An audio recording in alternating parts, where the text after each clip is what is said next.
Hello, hello, how's everyone doing? Hey, Alex, Chaos, Russian, Bloody, hello.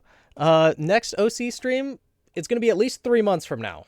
Not 100% certain on the exact date, but it's gonna be at least 3 months from now.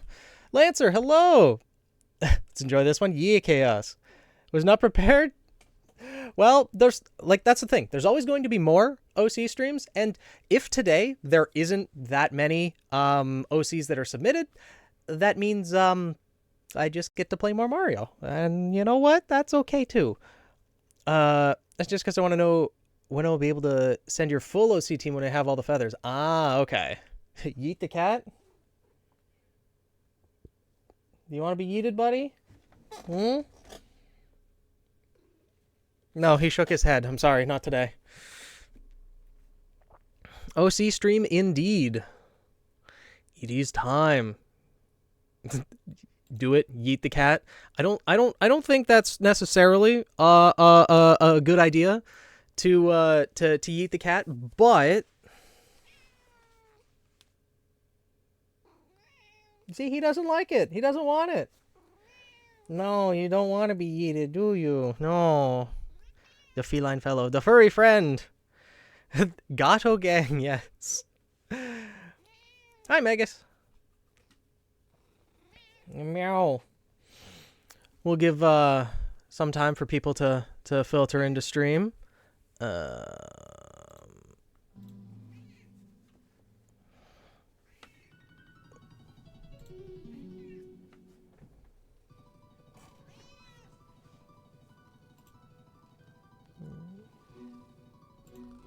Yeah, there we go. I know, meow, loud kitty. You're shedding a lot. I guess it is that time of year. It's getting warmer and you don't need as much fluff, but you're shedding a lot.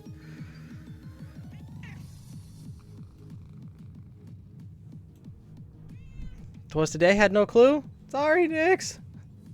I did put it on the I have said it, I think, every stream for the past 2 weeks, and I did put it in the Discord server, so we may not get many submissions today, but what is the matter? You've been sleeping peacefully all day. And now you're being loud. You're being obnoxious.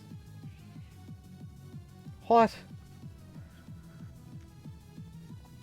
Oh, so close to 20k, had 17.9. There's always going to be more time. There's always more time. What the heck is the light doing? There's always going to be more time.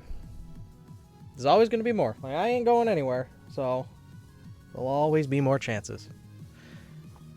You're gathering more feathers. Be content for now with showing up some seas. When we're at MarsCon, yeah. Still don't know if I'm going to be going next year, but we'll see. Libya's right now. You and your neighbor cutting down a tree. Ooh. Careful. Make sure it doesn't, first of all, safety's important. Be safe. And don't hit your house or the neighbor's house with it. Because, make sure it falls properly. Is there lag? Is it? No, it's not doing the spiky bitrate thing that it was doing before. Is there, just in case? All right. I mean, if you're going make sure you're going to see the convention as well, because I'm not an official. I will not be an official guest. I can already say that for certain at next year's MarsCon, because I would have already been invited. They're already planning that far ahead. So make sure you're going for the convention first and foremost, rather than just to see me, because I'm going to be going for the convention and I'm going to be wanting to experience the convention if I go this time around. So we'll see. You meow. You meow.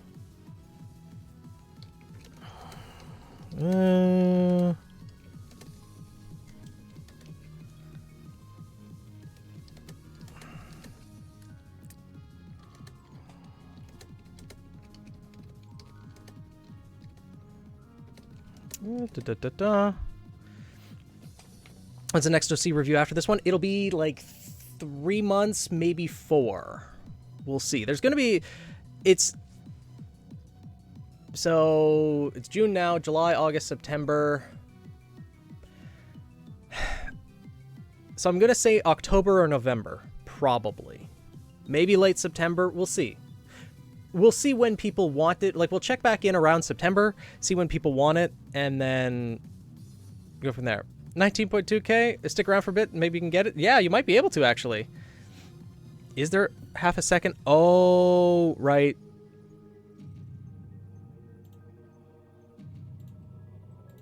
There is lag, yes.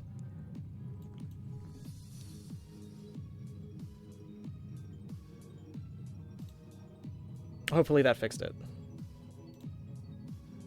Because I keep forgetting that I have to put a delay on for playing the games because the Elgato, the capture card, has a delay. And so I delay the mic as well so it can match that as well as the camera. But there.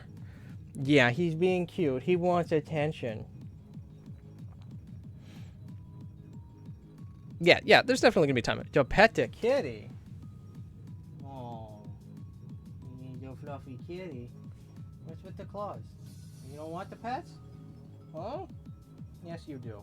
You know you do. Stop being, well, what's the word? Yeah. You're redeeming 100 copy points for an OC review of OCs you've already seen? No. If you want to, you can.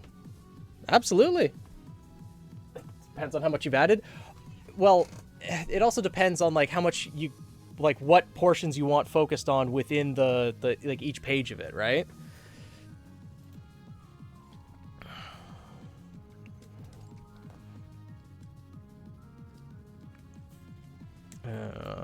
Let's see. So, we'll see. No. I forgot it was OC review stream. Hey, Captain Gaming.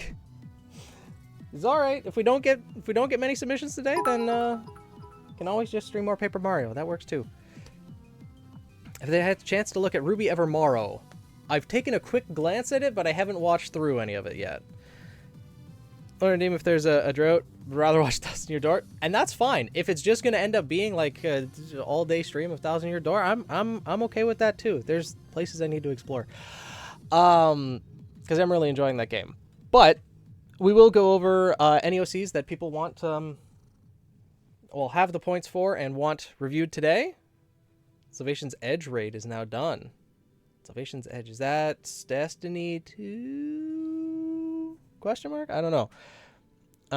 Let's see, but I will. So, first things first, I'm gonna open the channel, or open the rewards and the OC channel in the Discord. So, as a reminder to everyone, well, I guess the first thing I should do, as a reminder to everyone, you need to first redeem. Oh, also, Silver, I forgot to say thank you for the bits. Thank you so much for the 400 bits. I appreciate it. Thank you. I've just been focused on the OCs. If all weekend didn't happen, more Ruby and Juniper at school, extra character development for Cardinal on the teams. Interesting. So, a reminder to everyone, it's 20,000 channel points per page of OC descriptions, whatever that is, semblance, weapon, general character design, or even character story. And it needs to be to the specifications laid out in this Google document that I just posted in chat. And once you have redeemed the 20,000 points, then you will submit a Word document or PDF on the Discord channel that I will be making available after I make the channel point redeem available. So, with that being said, OC Help is now live, or should be, and I will make the channel public now as well. So, we should be good to go. Be back in a bit. Ooh, getting food. Nice. But yeah, Fall of Beacon not happening. It's an interesting concept, but if they're still just at school, then it's... the story doesn't really progress as much, per se.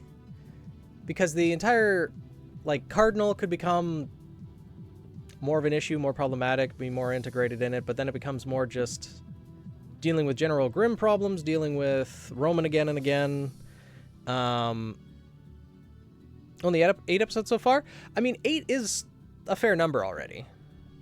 But still, I'd be interested to see. Granted, there's a lot of fan fiction out there that delves into a lot of different things, so I can't promise I'm going to get into any one particular one or all of it. She's currently traveling. Oh, I hope she has fun. I hope she has fun. Traveling's always fun.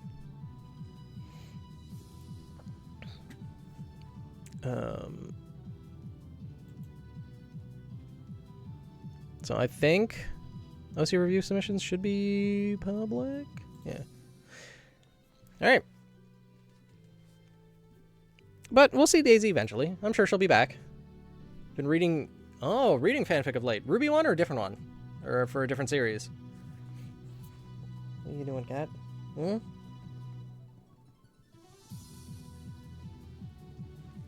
Meow. You meow. Yes. RWBY, of course. Ah, okay. What? What? What are you doing? Hmm? You just want all the attention. Alright, last ESA member is up. Alrighty. Alright.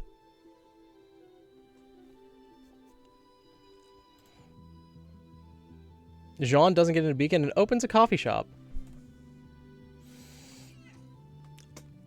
I'm sure it's ends up being much more exciting than that. Than just, you know, Jean serving people lattes all the time. But...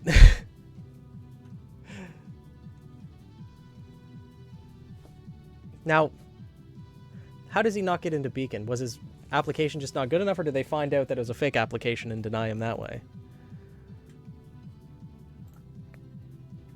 Okay.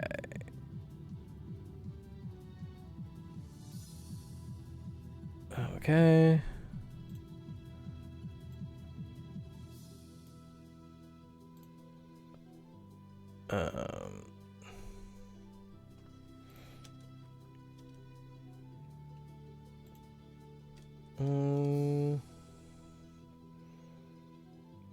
Okay. Let's go here. Here.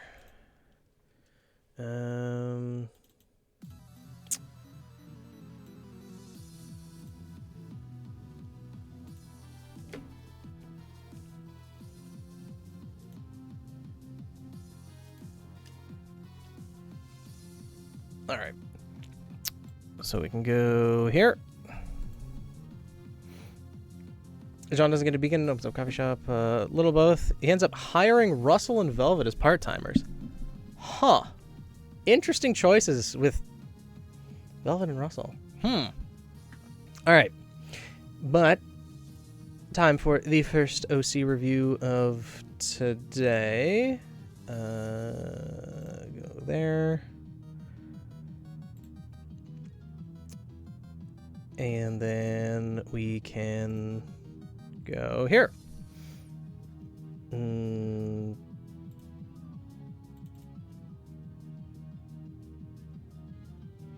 Should be. legible? You think?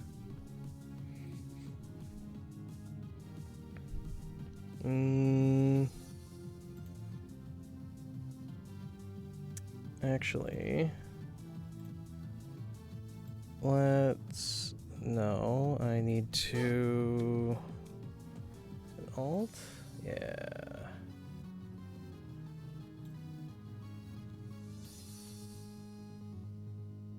If I can... I'll adjust the size of it as I go.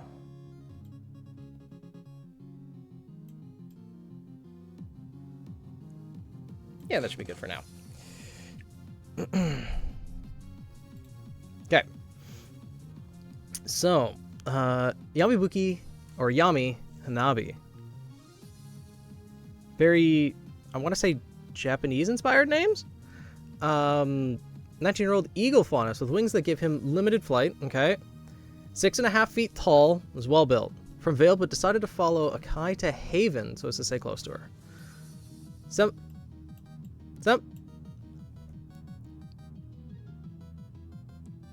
Semblance is Phoenix's death.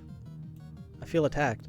Upon hitting low aura, can explode remaining amount in a large fireball, taking nearby enemies with him.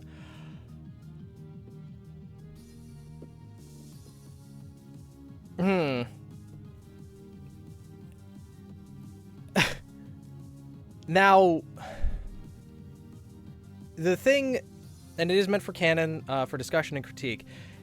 Now, the one thing I've always said, semblances can't produce the same effects as dust just inherently. So the fact that aura would just be producing a massive fireball, I don't think is necessarily possible. Because with my own character, Seraphina Vermilion, the only reason that when her aura breaks, she releases a massive amount of heat is because her semblance absorbs heat from the environment. Her aura is not inherently creating that heat. So I don't, unless the semblance, and that's also the aura cost of it too. When getting low on aura, that means you have less aura to use to bounce back. Japanese representation. Legend of the Five Rings reference. Ah. Val! Kath arrives. Kath's already been here, though. But hi, Val. How are you? Sarah's a human heatsink. Exactly. Exactly. Weapon dual flamethrowers. Named Redemption. Use them as... he says main area of effect weapon. Uses potentially unsafe levels of fire dust. Potentially unsafe levels of fire dust, huh? To create awesome effects and levels of damage. Living on the edge there with that much fire dust. Been dating Aki for several years. Known her for most of his life. So they've been dating since for several years then. That'd be very young age. Had an ancestor betray the family, casting shame down to the present day. Constantly feels the need to regain his family's lost honor. Oh, Zuko. Which can sometimes lead to him acting rash in combat. However, outside of combat, he's often more reserved. He's rather gentle and even-tempered, especially when around Akai. Captain Game, thank you for the bits. Hey, Pokeloon. It's going all right. Yeah, not too much I can comment on with the background because seems fairly straightforward for the most part. But like the ancestor that betrayed the family, like how far back are we talking? Are we talking during the Great War that they betrayed the family, switching sides and fighting for the opposite side, or are we talking something more like attuned with the specific story that you're going for? Like it's a specific betrayal related to the family. Is it before the Great War, after the Great War? Zuko honor! Yes. I must capture the Avatar to regain my honor. and what would he be trying to do to regain the lost honor? Just prove himself as a good huntsman, as someone who's loyal. Was cursed by a dark insane god, so tweak that for RWBY friendly. Ah. Now, just throwing an idea out there, there is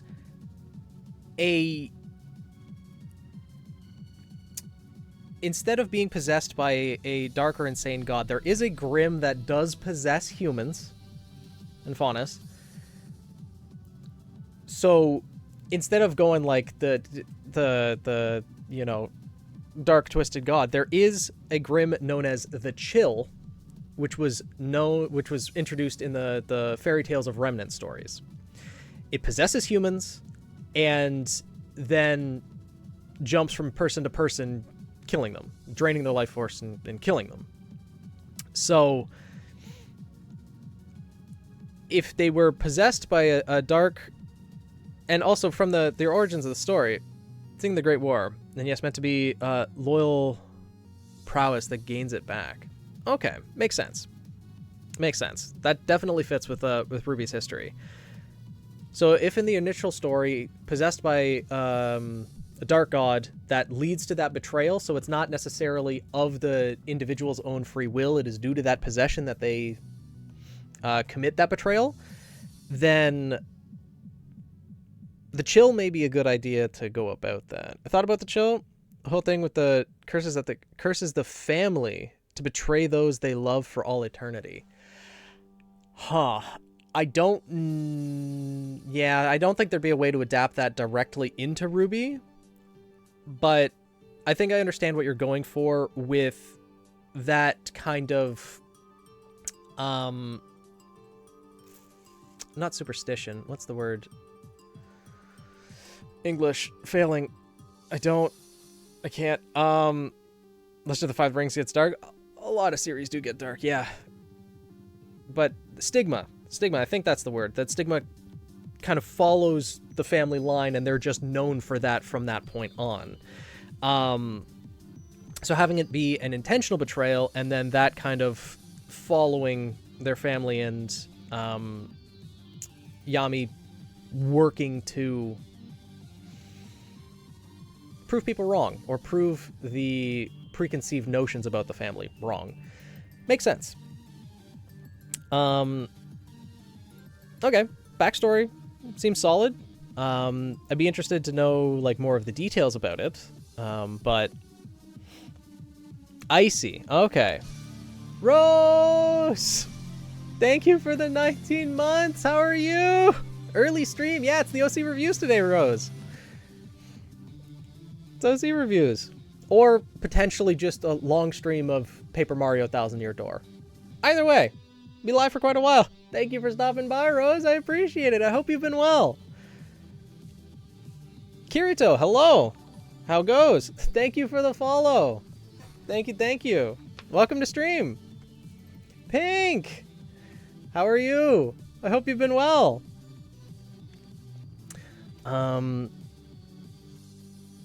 Yeah, I think like the dual flamethrowers using potentially unsafe levels of fire dust though. Like what range are you wanting these flamethrowers to reach? Because potentially unsafe levels of fire dust could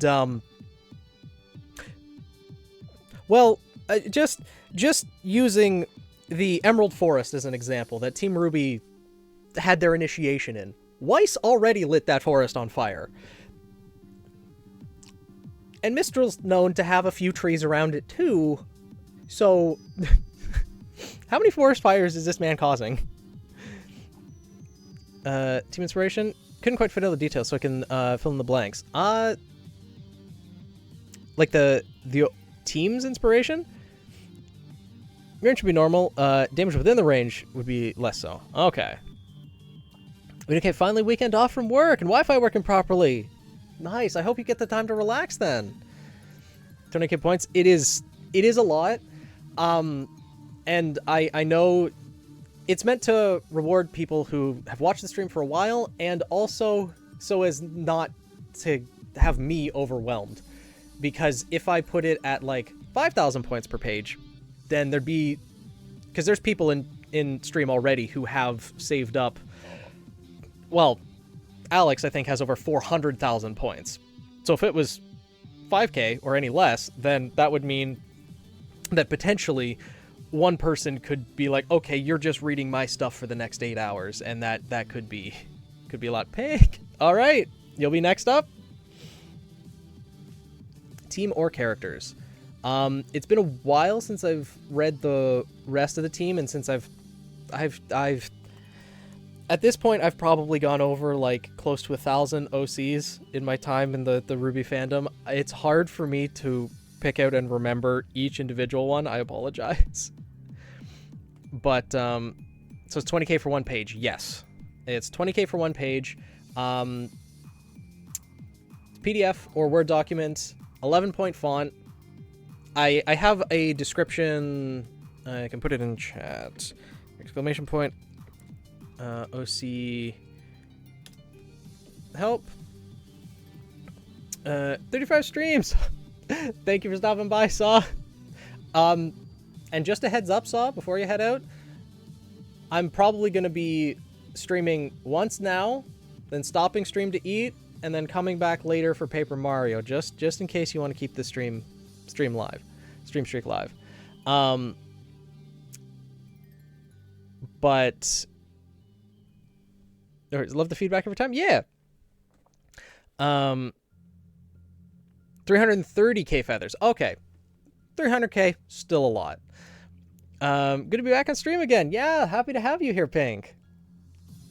Would it be a problem if the text itself was already on the artwork file? Kind of did rewrite what's on the infographic into a document?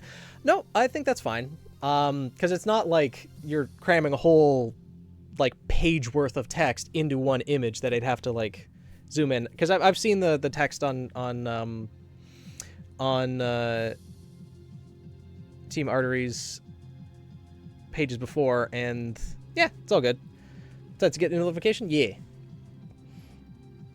Only have 300 feathers. It's gonna take a while. It does take a while.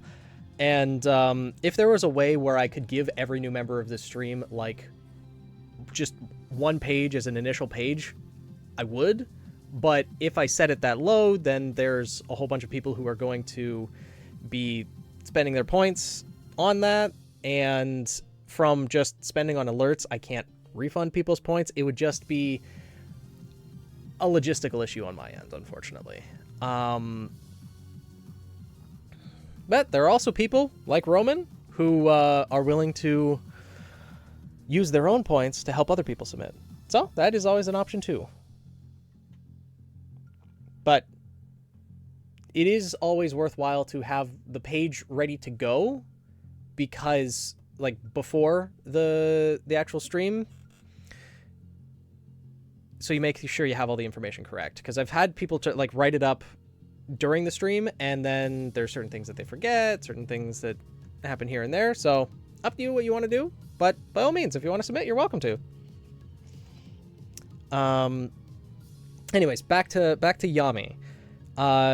Overall, dual flamethrowers seems good. Background seems solid. It's just the semblance where creating the large fireball, it's aura creating the fire, which is mimicking dust. And that's now, that's something we've just never seen in RWBY. Semblances can work in tandem with dust, absorbing elements and, channeling the elements through the aura. But whether you spend it on your own or others who made it, or others who made it more, yeah.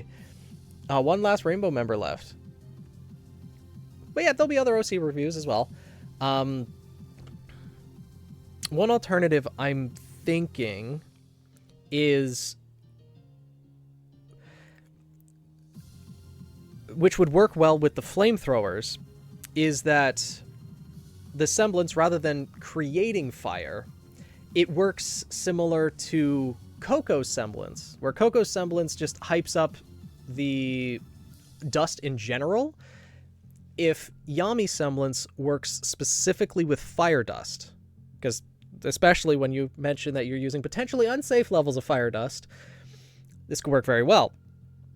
Except it works, have the semblance work in a proportional, or rather reverse proportional effect to the amount of aura that Yami has left. When he's at full aura, he's not able to hype up, and it's specifically fire dust. He's not able to increase the effectiveness of fire dust that much. But once his aura gets lower, then he's able to hype up, or I keep using the word hype just because of Coco's semblance, but increase the potency of fire dust that much more. That would work within what we know about RWBY, what we've seen with RWBY, and also I think work well with the weapon and the semblance idea. And also, isn't there a saying where, I think there's a saying like that, where a flame burns brightest the moment before it goes out? Something like that. I feel like I've heard something similar. And that would kind of go for, like, with the semblance name, Phoenix's death. Still, take that a little personally. But yeah, I think that might be a good alternative, if you think it's a good idea. Marcus, hello! Sounds similar to Pyro from X-Men. Is it? I thought Pyro could just create fire whenever he wanted to. Liking this idea? Yeah, okay. That could help. I am existence. You are the entirety of existence? A city called Rainbow. Oh. Yeah, the entirety of existence. I am everywhere, all at the same time, everywhere and everything. But yeah, I think that might be, and that's just, you know, me spitballing an idea based on like what I've seen just right here with the naming, the weapons, and I think it would just work well with the fighting style that I believe he would have. So, looking for Legend of Five Rings Phoenix Clan. Ah, the one I belong to. I had to shout out the idea in one of the characters. Makes sense. And yeah, that would work. But if there's anything other than that, I think everything's pretty solid. So if there's any other questions or anything you'd like me to specifically comment on, by all means, let me know. But for right now, I think yeah, that's pretty good. We're probably doing 3 characters back to back. All right. Sounds good. Cat, you sweeping? No, all good for now. Thanks as always. Thank you for submitting your character. I appreciate it. Happy I was able to help. Where's the mouse? There's the mouse. All right. Let's go back to the webcam. Get that. Get that.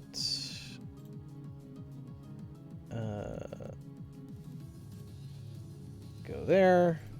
Go there. All right. Pink was up next. Go there. Grab that. Go here. Okay.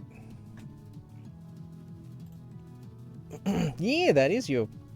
It's not high-red files. Other post lower files publicly. Yeah, that's all. That's all right. I completely understand that.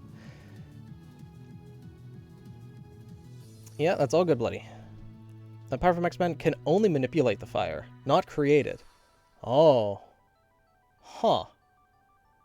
Well, I guess that's why he always carried a lighter on him in X-Men 2? Or was that 3? One of the original X-Men.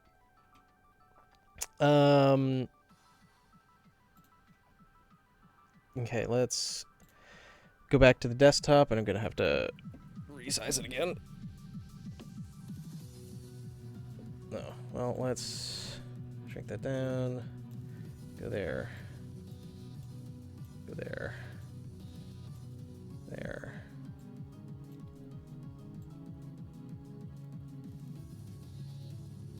Go there.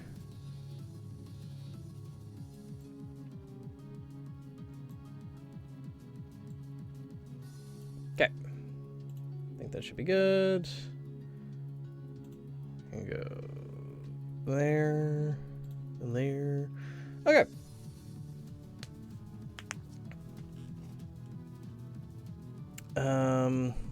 Yeah. Let's go with that. First of 3, alrighty. But let's go over the other or the third member of Team Rainbow, or is this the last member of Team Rainbow that you've submitted? Does she have a paintbrush? It looks like she does. Psycho Winterberry. Race Faunus. The Squid Faunus. Ooh, that's a new one I haven't seen before. Faunus trait. Hair is very similar to small tentacles. Oh, she's like similar to an inkling or different than an inkling. The W in Rainbow. The third. Okay. Yeah, I knew it was the last letter. I didn't know if you had submitted them all in order. Home kingdom is Vacuo, but studies at Beacon. When Psycho was little, she made a friend named Kiki. She turned out to be Kari. She always visited her from the age of 5 until Kyrie was adopted at 10 years old. When she was young, she was forced to grow up, forced into the group known as the White Fang by her parents. Oh. Interesting. She was forced to train a lot, but it never stopped her painting, which led her to have her own weapon made. While on a mission Mantle, when she was 15, she was tasked to be in the group led by Adam Toros. She went to the streets and recognized Kyrie as she was bleeding on the floor. Adam was going to kill her, but Psycho stopped him. When he walked away, she set down a beacon so that Kyrie would be saved. When Adam said his plan would involve killing innocent people, Psycho quit the White Fang and leaves the mission. She gets arrested, but thanks to Ozpin, Ironwood lets her go, and she is invited to Beacon. She smiles all the time to hide her past, but she starts smiling for real when she meets her teammates in Team Rainbow. And Kyrie is also a member of Team Rainbow, right? Like, based on this first paragraph, I am curious.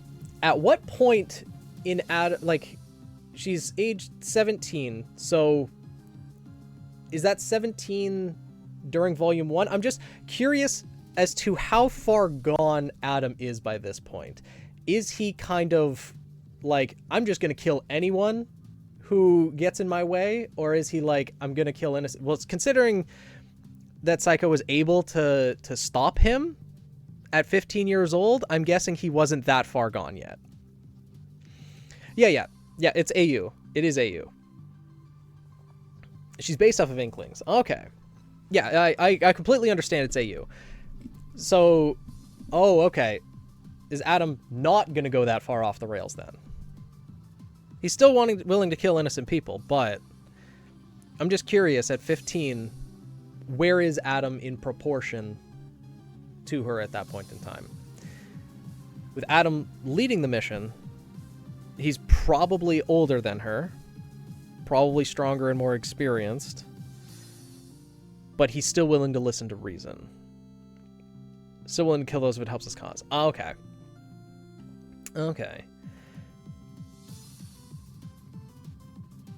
I have a feeling Adam's going to come up in the future of her story again.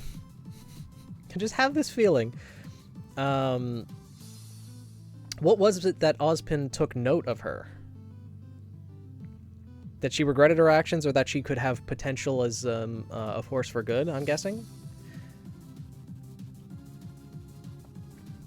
Her weapon is Splatter, a giant paintbrush that has 4 canisters full of dust that acts as a ferrule within the tubes going to the brush itself. She can press one of the buttons connected to a canister to give the brush the power of the dust inside the chosen canister. Okay. You can switch to a different canister by pressing the button of said canister. She can turn off the dust by pressing the button of the canister that is currently being used again. The fact that he had a feeling she was forced into it. Ah, okay. Yeah, that makes sense. I mean, at the age of 15, she is a child soldier at that point, and like, yeah, that makes complete sense from Ozpin's perspective. And it would also make sense why Ironwood's a bit of a hard ass and would be like, no, we're gonna arrest the child. They were participating in yeah. Semblance Artist's ink. Can shoot her own ink out of her hands. In either streams or small bursts. So she has 2 Faunus traits then? Or no, that's her semblance. So she converts her aura to ink. Got it. Okay. She can also skate across her ink for faster movement. Ah, like an oil slick. The ink inside her body is inside her body as it runs through her as well as blood. So her entire biology is different being a Faunus. Interesting. Is that consistent among like all Faunus in your AU? Dust Painter, that's a creative one. The more ink she uses, the more tired she gets. If she uses all her ink, she will faint alongside her aura breaking. Okay. Interesting. So with the paintbrush then, does the paintbrush, it turns the dust into, like, the dust in the canisters is a kind of paint that she can then paint with or add to her own ink, I take it? Because that could create a lot of versatility for sure. And is there any ranged functionality built into the brush itself, or is it more to use in conjunction with her ink?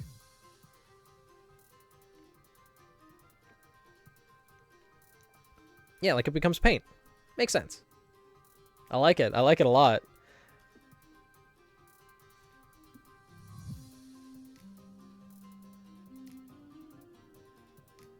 Okay.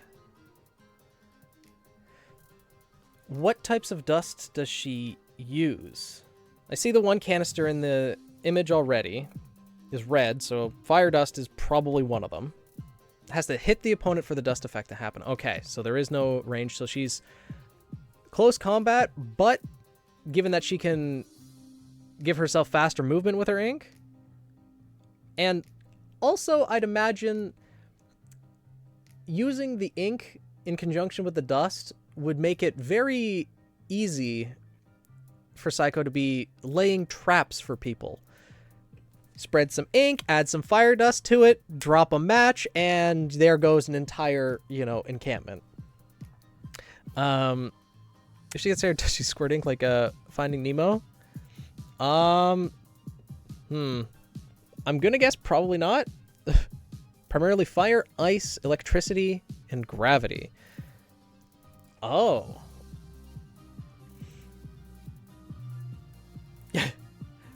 So fire, obviously similar to what I described, just have a bunch of fire ink, light it up, and, makes a trap. Ice would make it that much more slippery and slick. Electricity, another good trap idea. Ink on the ground, electrify it. Anyone standing on it gets electrified as well. And then gravity, well, I mean, you turn on the gravity dust, people are pinned to the ground. Sounds like she'd be very good at making traps for people. Ice could probably make fortifications. Yeah, with her having been to Atlas, this is true. Well, Home Kingdom is Vacuo, studies at Beacon. Granted, in alternate universe, gravity dust could be more widely available.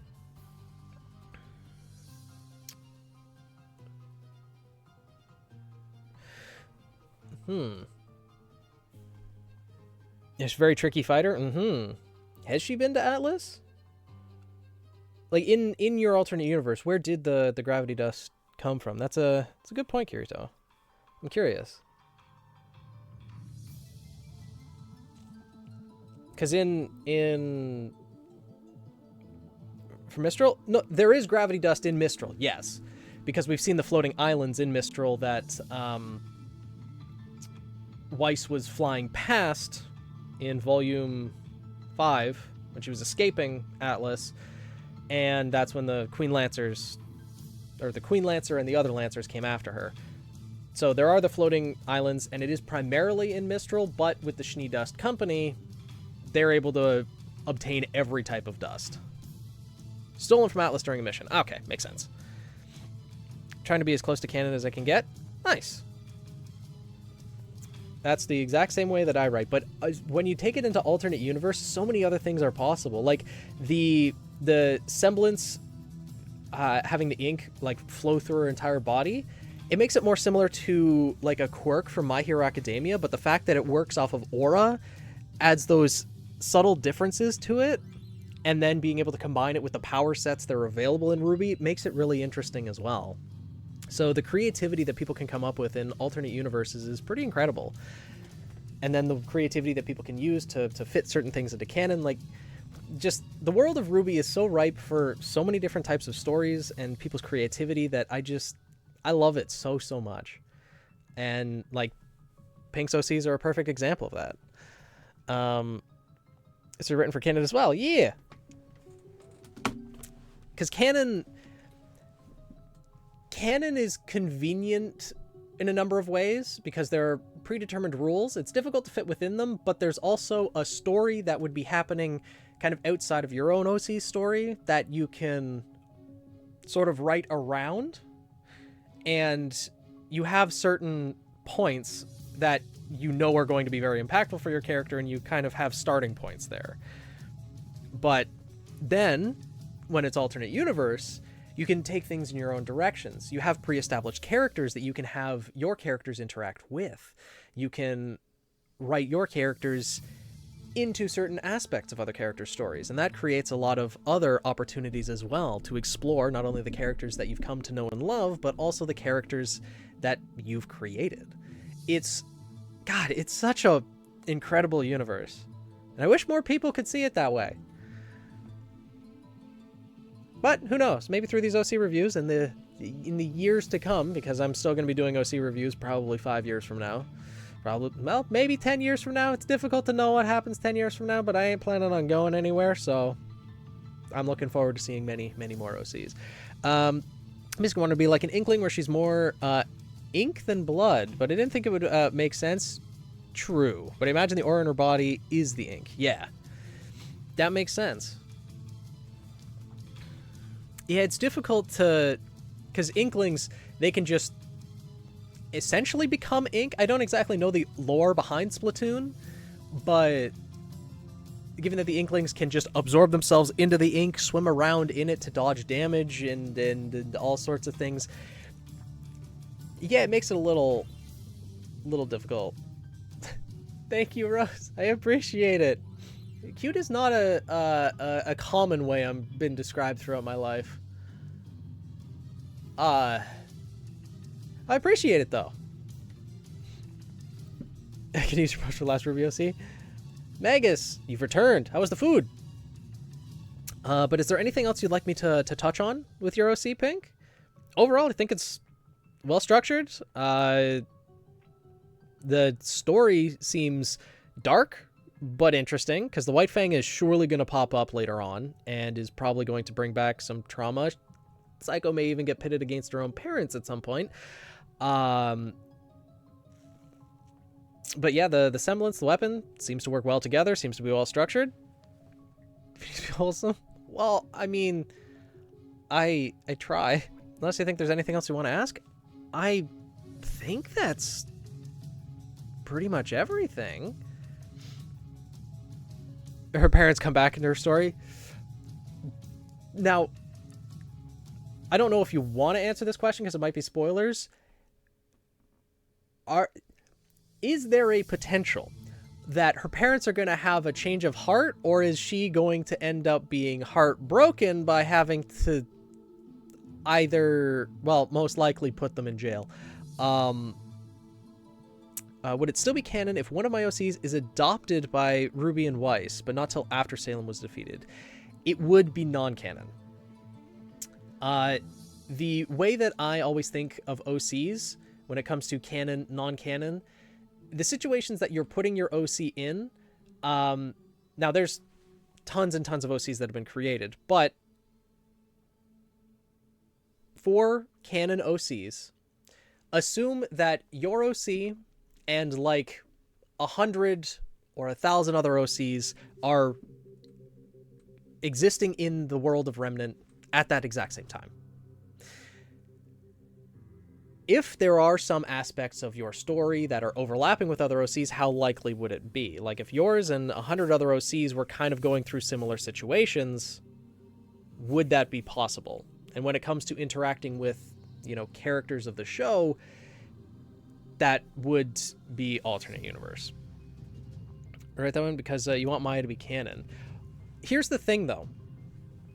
You can write a character and create the character with semblance, weapon, and other ideas and have them fit into canon and write them in canon up until, you know, the current point of the RWBY story.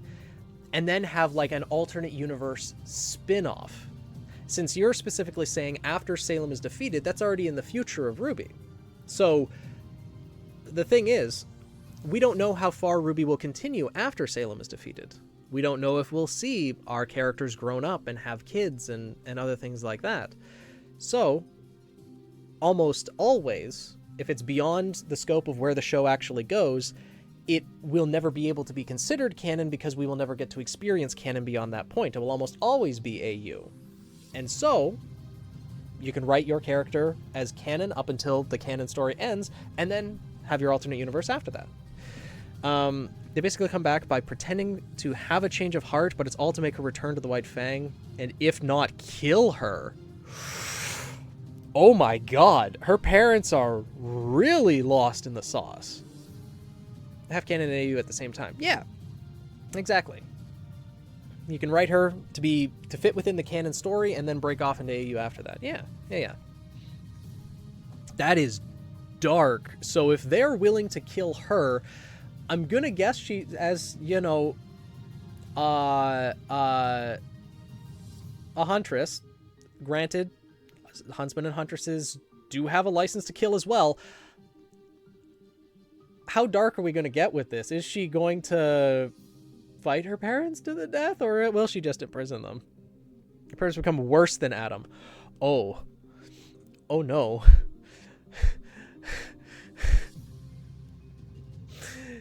Oh no, this sweet baby girl's gonna go through hell.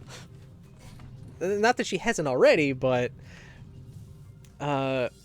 Smiled's World of Remnant Pyrrha is back. Oh. With Pyrrha back, that is probably alternate universe already. Yeah, because to make someone canon, or at least their story canon, you can design your character following the canon rule sets, you know, semblance, weapon, and things like that, but then you can introduce other things into their story and make them alternate universe. So it can be a canon designed character, but with alternate universe story.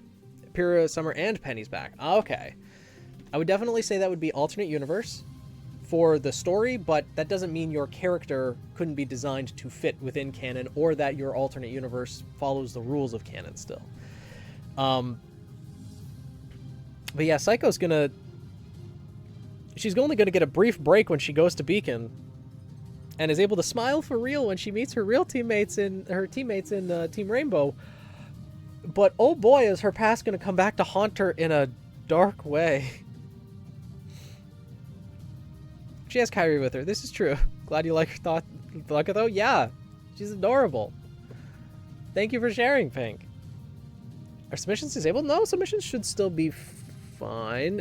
It depends on what I put the limit for submissions as. No, they should still be fine. Might just have to refresh. I don't know.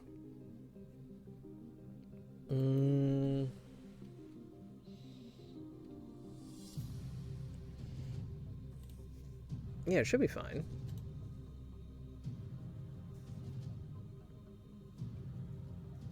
I may have claimed the rest. The thing is, when I checked it, there was a limit of like 10 or more that were able to be submitted. And Bloody claimed 3, 4, and 5, so there still should be more. Hunting on OC. Me and Pinky the same wavelength the OC stream. Yeah. But, yeah. You know, all Team Rainbow will have a past that they need to confront, which is good story writing. Just good story writing. Should be 4 redeems left? Yeah.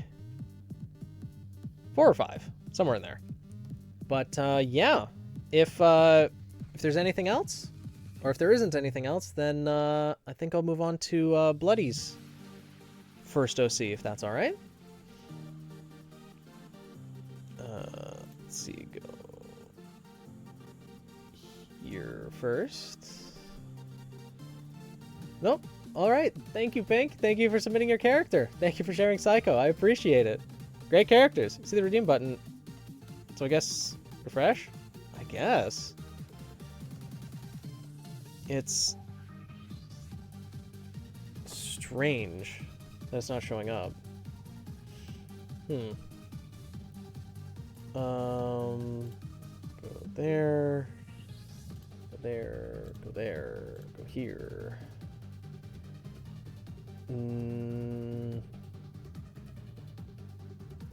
Go here.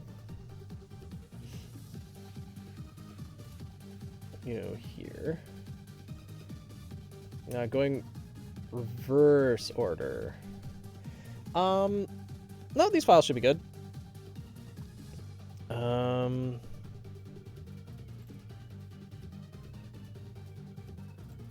Let's go here. Let's go here. If we just skip the story section if it's too much text, well, we'll see. We shall see.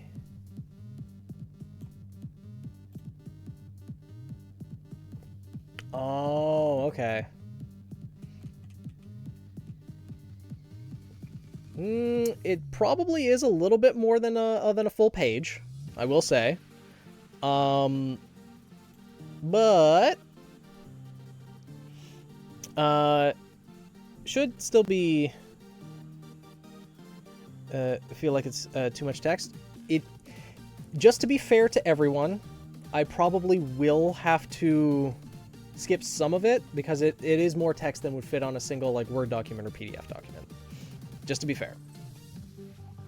Bloody submitted it in private because she doesn't want to share the like high-res images publicly, which I understand. When you're an artist, you don't want to share the high-res images because then people will take the artwork and steal it. So I completely understand not wanting to do that.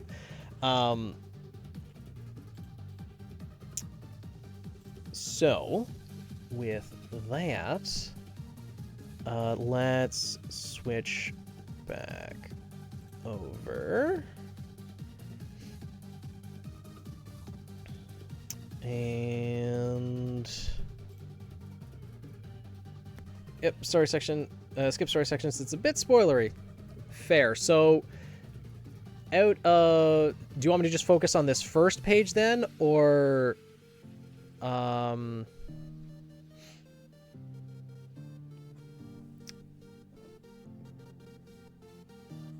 just focus on the infographic. Okay. Yeah, Bloody's an incredible artist and incredible character designer. Well, I mean, there's a reason that her character won the OC design contest. Yeah. Time to look at beautiful artwork? Mm-hmm. The images can be an afterthought. Well, I'm still gonna cycle through, right?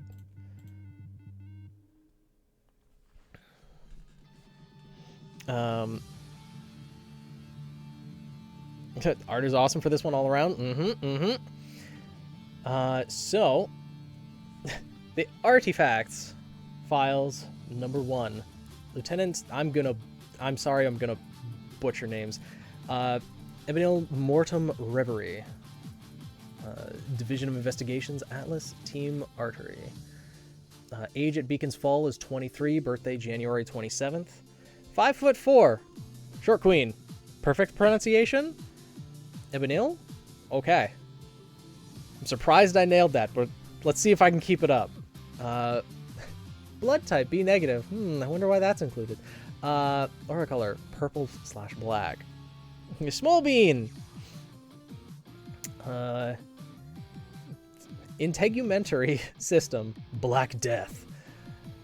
Ring of Roses. Father 48. Here's another name for me to butcher. Assini?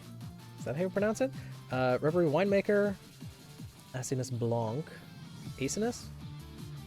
Mother 47. Chief Melanina Mortem. Investigations. Atlas. Team Umbra. Okay, small nerdy bean. Yes. Alignment. Lawful nerd. 4.0 GPA. Honor thesis in combat simulation technology. Dual degree. Machine learning. Class council secretary. Holds second degree as a programmer. Miss operations find self-esteem has failed. Alias is partner crime with Aorta and Firewall by Aorta. Sini is Graves. Oh, and skin anatomy references. Well, I mean, there's a lot of medical references, I'll say. So is there a semblance portion? Just so I don't spoil anything. I'll go...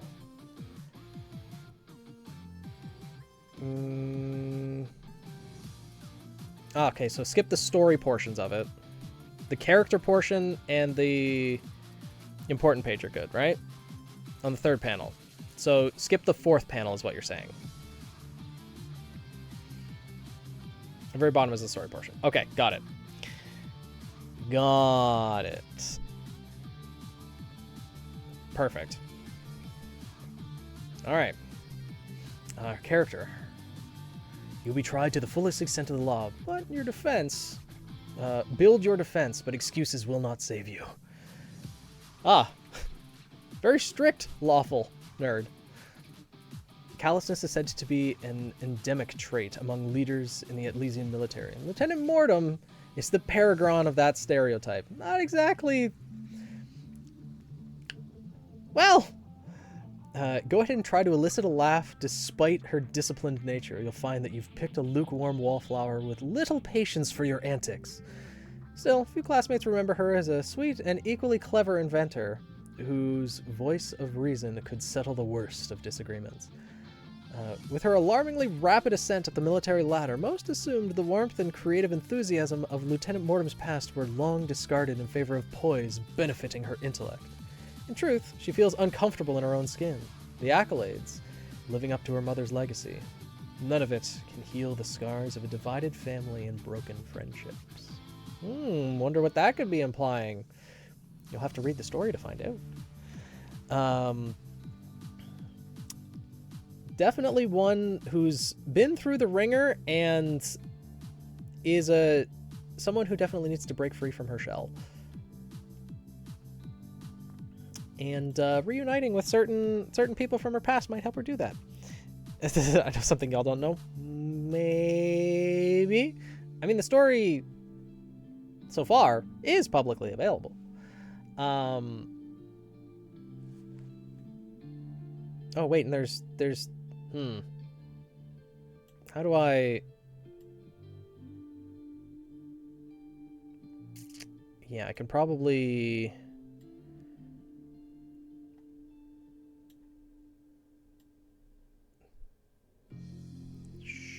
Shuffle it around like that. There we go. Now we get the full images. Okay. Apologies for cutting it off before. There we go. Back on your laptop. Nice, Chaos. God, the artwork is just so good. Alright, important traits. Hidden features. She has ferret ears hidden underneath her hair since childhood. Hiding with them are the devices that she directs her chakram's movements. Her weapons are a pair of hovering chakrams. Jewel and Grave? Named after scientific units for energy and mass to represent the dust types within. Grave is a unit? I know Joule is. Grave. Her eyesight is actually normal. The glasses are actually a device that allows her to fine-tune her weapon's movements and perform limited analysis on her surroundings. They are red herring for the chakram's actual control mechanism. Kirby believes is related to gravity. Okay. She's gifted with a semblance of crystal manifestation.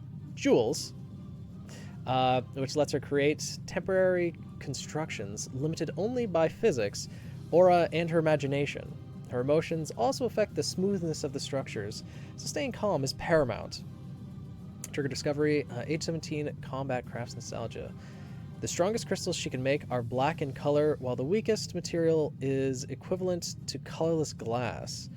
Ebenil is frugal with the use of her semblance in order to keep its versatility a secret. Related to hard light dust? Ray, welcome back!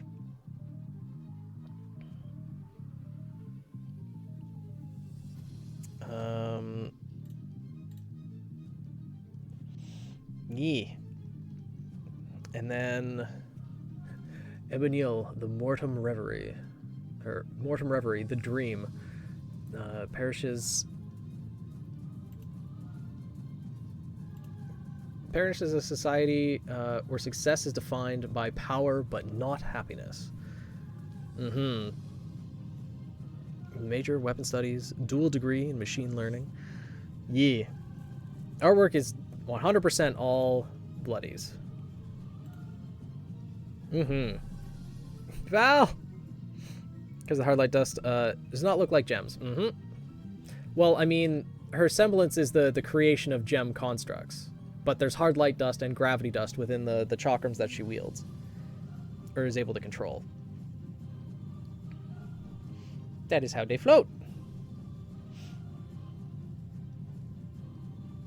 And her original creator thought of the semblance and weapon shape. Ah. And she's obviously, you know, able to create a whole bunch of different weapons from it. Whether she's equally skilled at wielding all sorts of different weapons, though, that would take a lot of training to be able to do. But yeah, always a pleasure to see your OCs, Bloody. Always a pleasure. Honestly,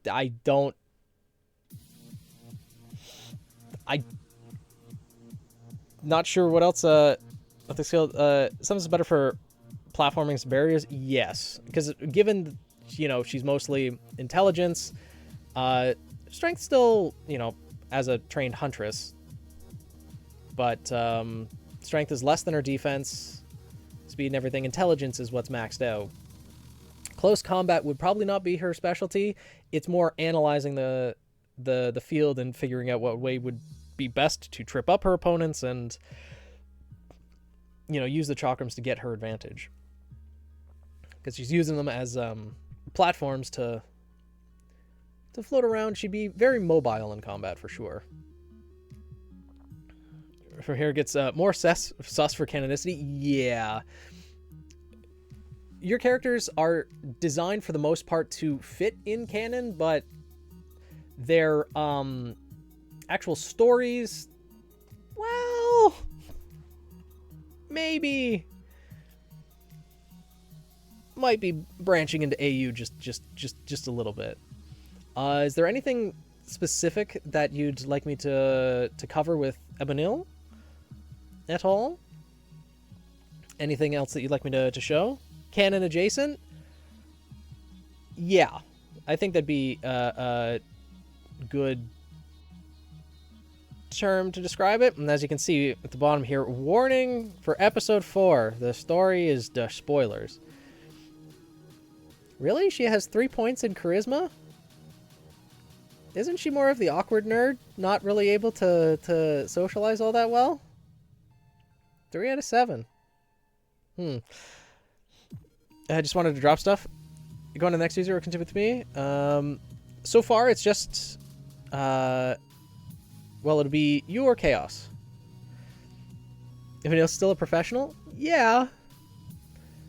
I guess, but is she the type that would be able to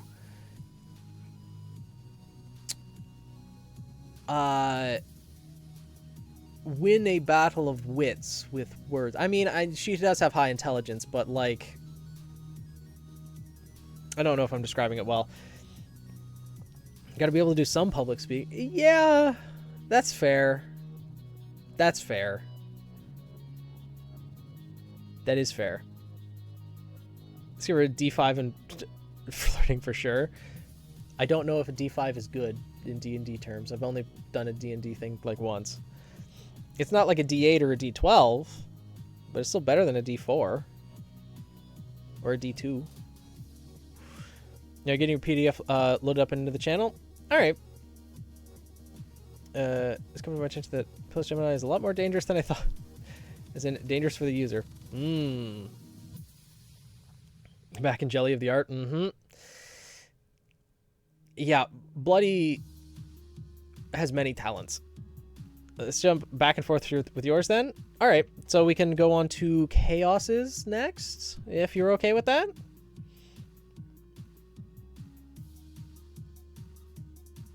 Digging Arts anyways. All right, then we can do that. Okay, so give you a bit Chaos. So we'll go on to Bloody's next one then. And then Chaos's. It's bloody good. Exactly. Exactly.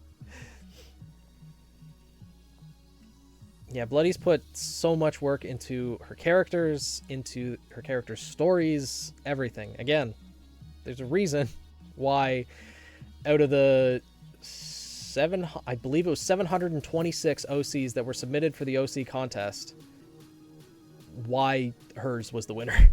There's a reason.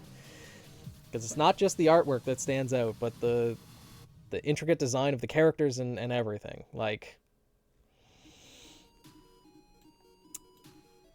there absolutely was a reason. Send the next character? Alrighty. Go back to here. Go over here. Go here. I'm guessing going to be the same structure as before. 4 panels, and it's the 4th panel that's going to be the spoiler story one.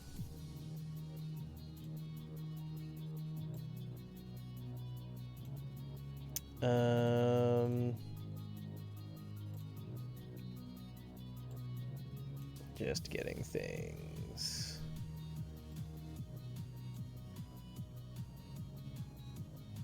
set up.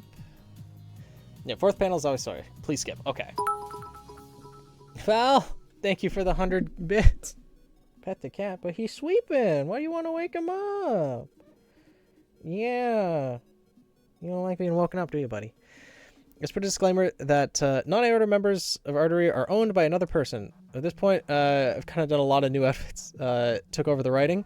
If I remember correctly, the people who created the characters are kind of no longer following the RWBY fandom. They submitted 3 characters. Yes, 3 characters. You just noticed my hoodie. Yeah, it's a RWBY hoodie, indeed.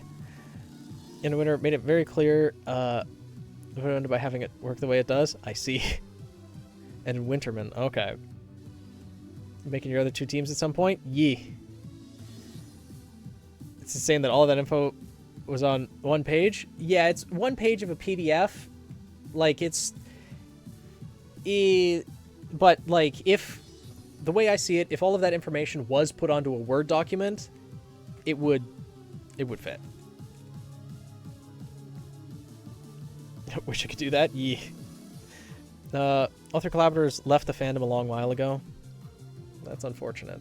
But you are absolutely keeping their memory alive. by having their characters keep going. And maybe, you never know, someday they might return. Yeah, PDF is in the channel. All right, Chaos. I'll go over Bloody's next OC, and then we'll go from there. Then we'll go over yours next, if that's all right. I have a Neo hoodie. Oh, cute! Express for your name. Yeah. Yep. All right. Oh, it snapped back to... Okay. Let's go... There we go. I believe that's... most of it. Yeah. Okay. Sweet. I get to look at Bloody's gorgeous artwork. Never a bad thing. Meow. Oh, there. What are you doing? All right. Noelle Twilight. Huntress. Freelance. Team Artery. Age at Beacon's Fall is 24. Birthday is December 12th. 5'10". A little bit taller than Ebanil. What are you doing? O negative blood type, though. Universal donor. Aura color, pale blue. Nervous system, sundown syndrome, Christmas star. Huh. Yes, cat. Hi. Father, Astro Twilight, news anchor, Atlas News Network. Mother, Holly Twinkle, songwriter, Twilight Entertainment. And sister, Belle Twilight. Graduate student. Oh, is it A sound or O sound? Ogigia? Gaigia? Gigia? Maybe one of those was correct. You know what also? Definitely keep that in mind. I see. English be hard? Is that English? Is Ogigia? I forget what my first try was. I forget what my first try was, honestly, because I know I've butchered it every time after that. I think my first one was Ogigia. It was either Ogigia or Ogigia, one of them. Words be hard. There you go. Because I struggle to believe that that's an English word. Ogigia? Ogigia. Okay. That was what I said first? Alright then. 3.98 GPA. Oh. Ebanil beat her out by that 0.02. Fact that she'll never forget. Honor thesis in human faunus relations in media. Ooh. Initial assignment, Senior Operative, Atlas Military, Division of Foreign Affairs. Alignment, neutral, nag. Things form and function always. Humility takes too much effort. Aliases, Winty in their actress days. Fire Dancer from Fira. And Twinkle Toes, Twin Tails. She has all of the dust files.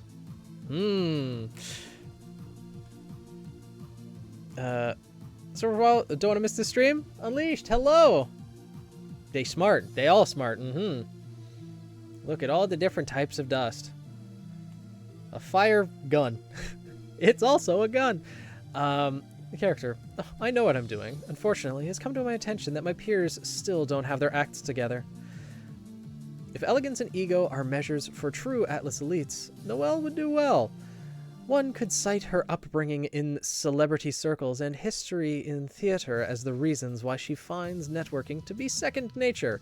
So she's the networking of the team, not exactly Ebanil. While her intuition for style and charming facade attracts more than enough company, Noelle knows better than to trust anyone. In fact, the only individuals to recognize and respect Noelle's true nature as a icy skeptic or an icy skeptic are her teammates. It was only after Atlas Academy did Noelle drop her pleasant guise. The freedom has made her aloof, but she remains a proud huntress. Now, the only threat to her nerves of steel is an unshakable sense of unease. Perhaps it's her instincts as an older sister at play, but something tells her that she could have or should have kept better track on the few she considered friends. Better track on the few or better track of as well. You can't make all of those weapons at once. I just wanted to draw them. Oh, yeah, of course. It's the different options that are available to her. Also, I notice there's a scythe very similar to the one that Ebonil was wielding. How many... I mean, I know it's RWBY, but how many scythe wielders you putting on the same team? Look at this. That looks like Weiss's weapon. What do you mean? What do you mean? More than one person can wield a rapier.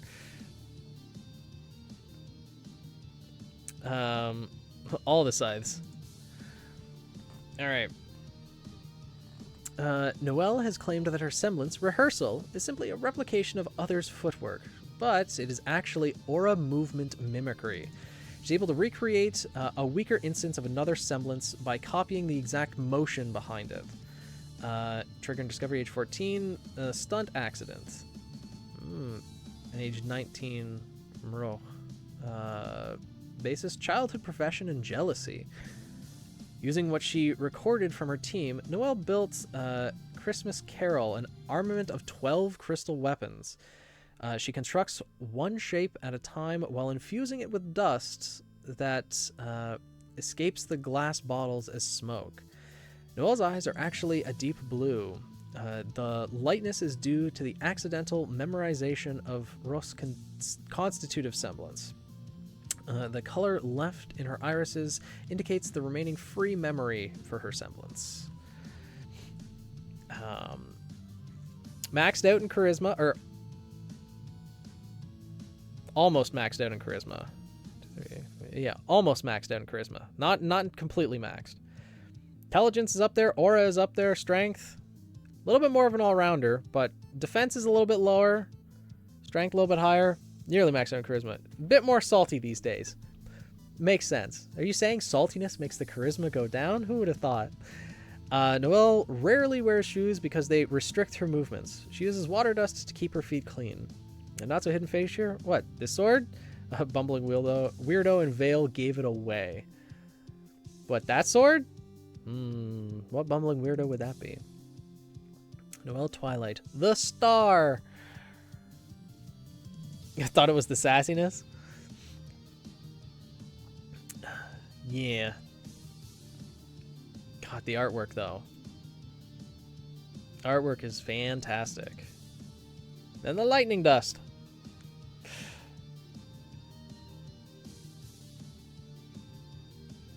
Damn.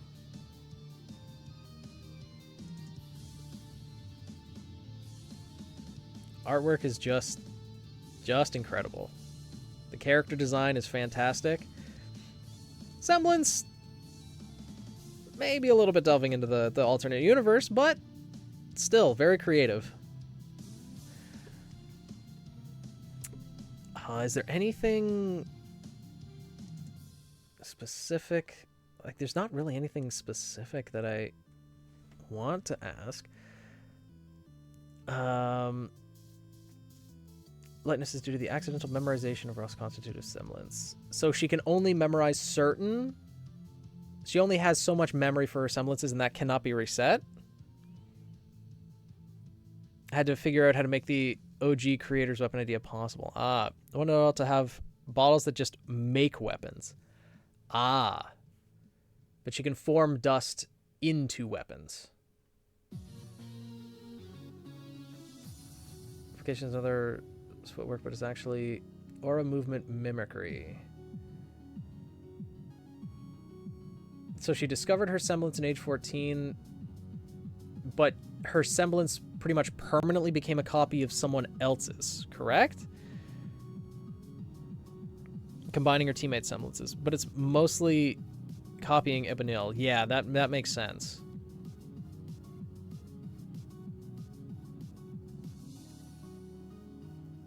Age 14 was movement only, age 19 was the semblance portion. Oh, okay.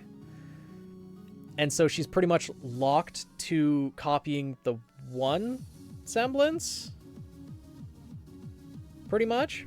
Because you say the color left in her irises indicates the remaining free memory of her semblance.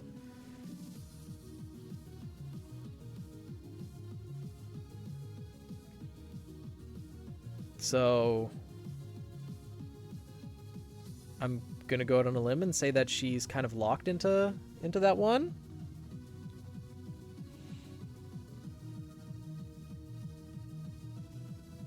One for Rhoda and 1 megabyte for Ro. Most of the memories for Ebonil. Makes sense. Okay. Yeah, it's definitely...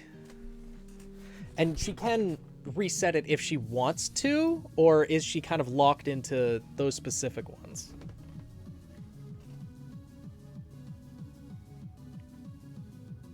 And I'm guessing, well, since it's her teammates, it would fit, but to be able to copy someone else's semblance, even if it's weaker instances, you not only need to be able to trace the movements, but the movement of aura within the body. But it'll take a while to forget. Makes sense. Because you need to be probably close contact to be able to, you know, actually copy the aura flow throughout a person's body to be able to mimic their semblance. But, yeah. Versatile fighting, being able to do all of those things. Hence I separate them. Yeah. Makes her look like a Fire Emblem character. Kind of, yeah, the portrait. The Fire Emblem character portrait.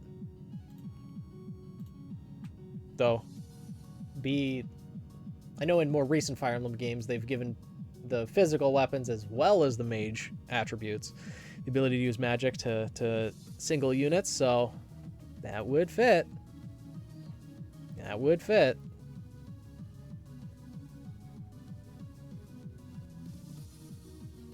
But yeah, great character design. Again, stellar artwork, good character design, interesting semblance ideas. Yeah. Anything else that you'd like me to touch on? Anything you'd like me to go over? Any questions you'd have? Or...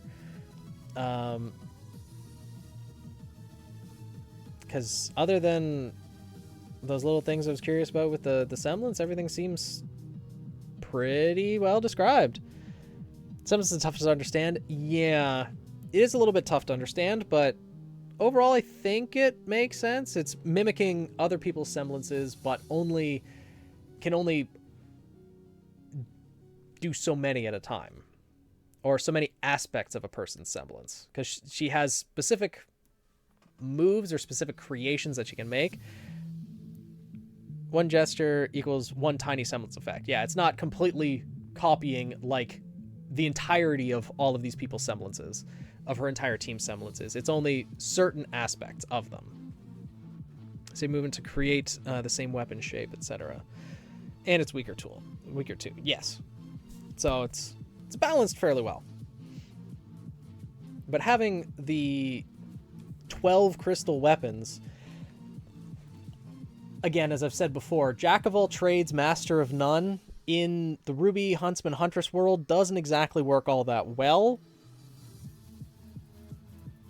because someone who's chosen to stick with one weapon and has fully mastered that weapon will likely overpower a jack of all trades in almost every scenario. However, she obviously mainly fights with the sword. So, the versatility with the weapons and the things that she can do with her semblance would be situational. Does do well on a team. This is true. Fighting well on a team is the main thing. As loner, it's rough. Yeah. Could she make Crescent Rose out of fire dust? She could if... Well, it's copying portions of the semblance, not weapons in particular, correct? So I don't think specifically making Crescent Rose would be in the cards.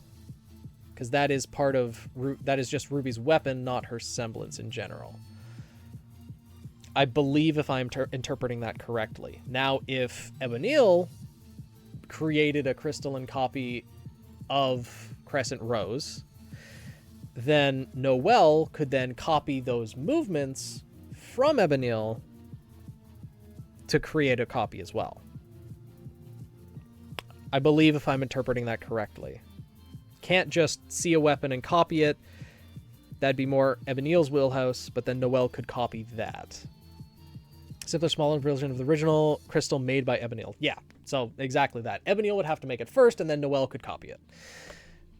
Kato dies of muscle soreness. Why? Why muscle soreness?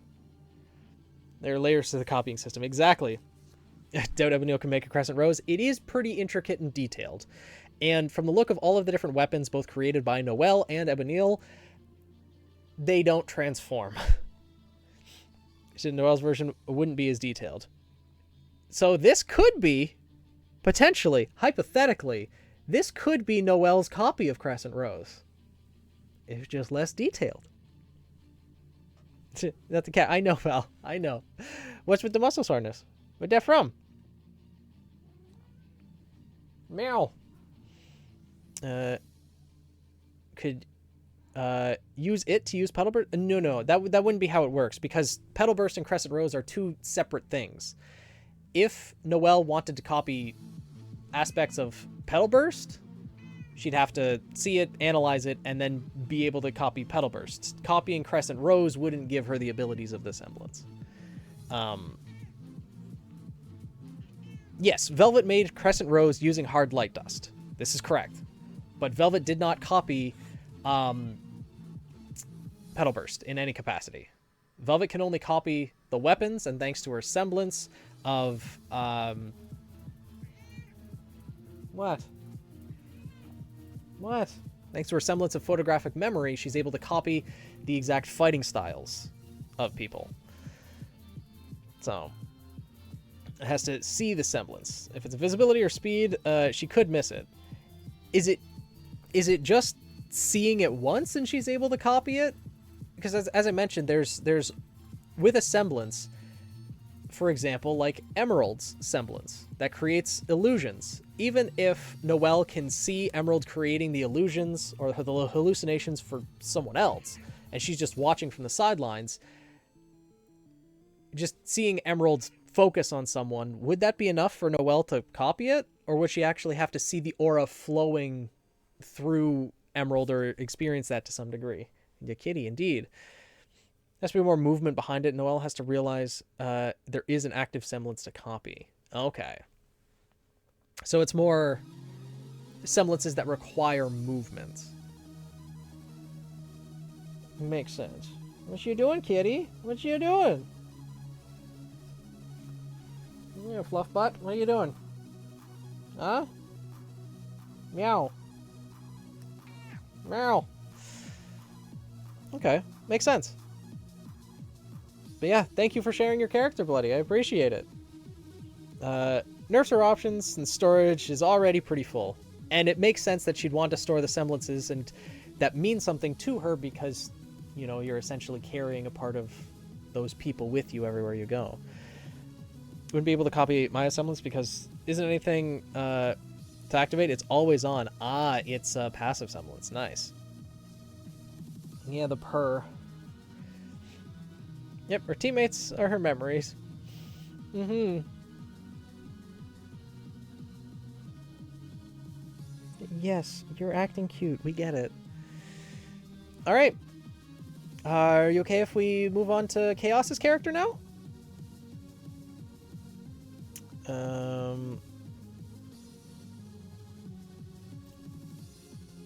Please move on. Alrighty.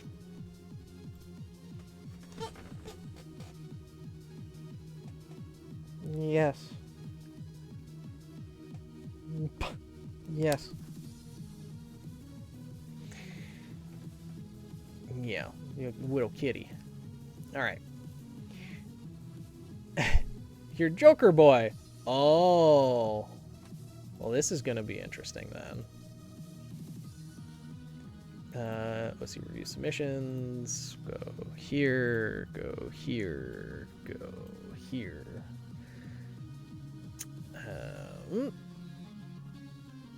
Go back to here. The kitty pets, indeed. Kitty in high demand of pets. That he is. He's so soft and fluffy.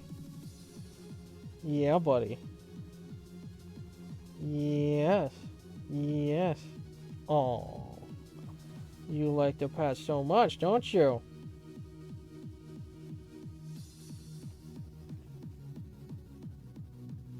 Yes.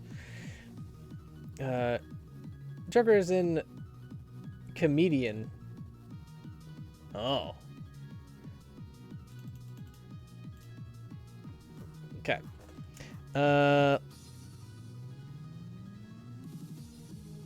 Ask you about semblance ideas.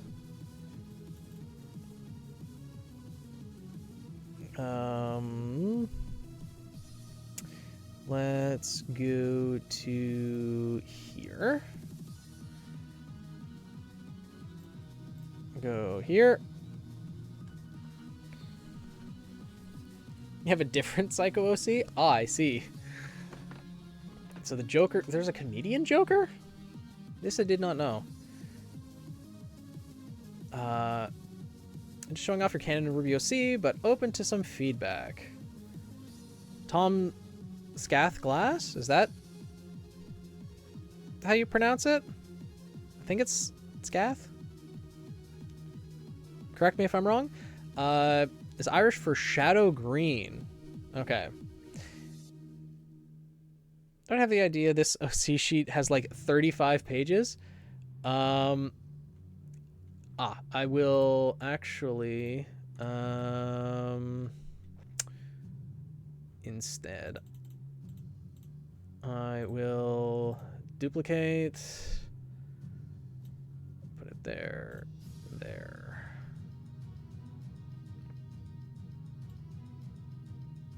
And we can have them both next to each other.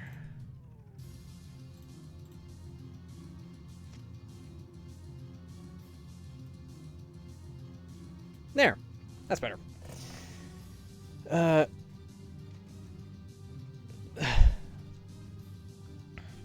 Just two thought you were rough with the ideas. Yeah.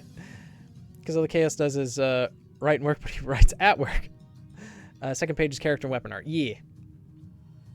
All right. Height is 5'9", age 21, 4 years before the start of RWBY. So he's going to be 25 when RWBY starts. 25 at the Fall of Beacon. Okay. Male, human, ambidextrous, dual pistols. Makes sense.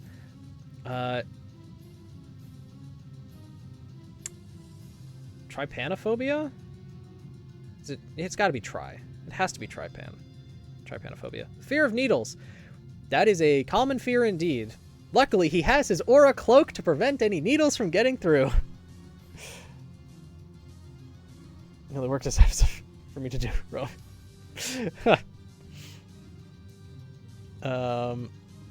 So you go OC making. I think every time you go make a complete essay of 36 pages long.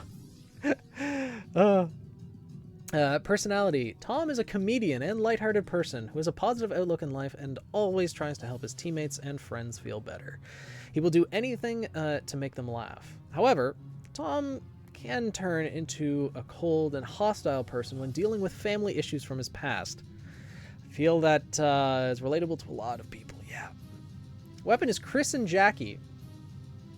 Chris and Jackie are the name of Tom Scath Glass's two pistols that can take multiple custom dust magazines. The pistols have built-in flashlights and suppressors. Pistols can combine into a sniper rifle with the same custom magazines and a sniper scope.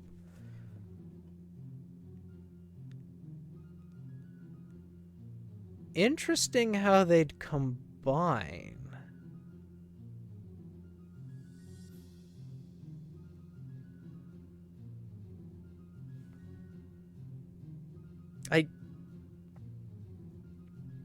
I don't know mechanically how you'd get the long barrel out of there or where.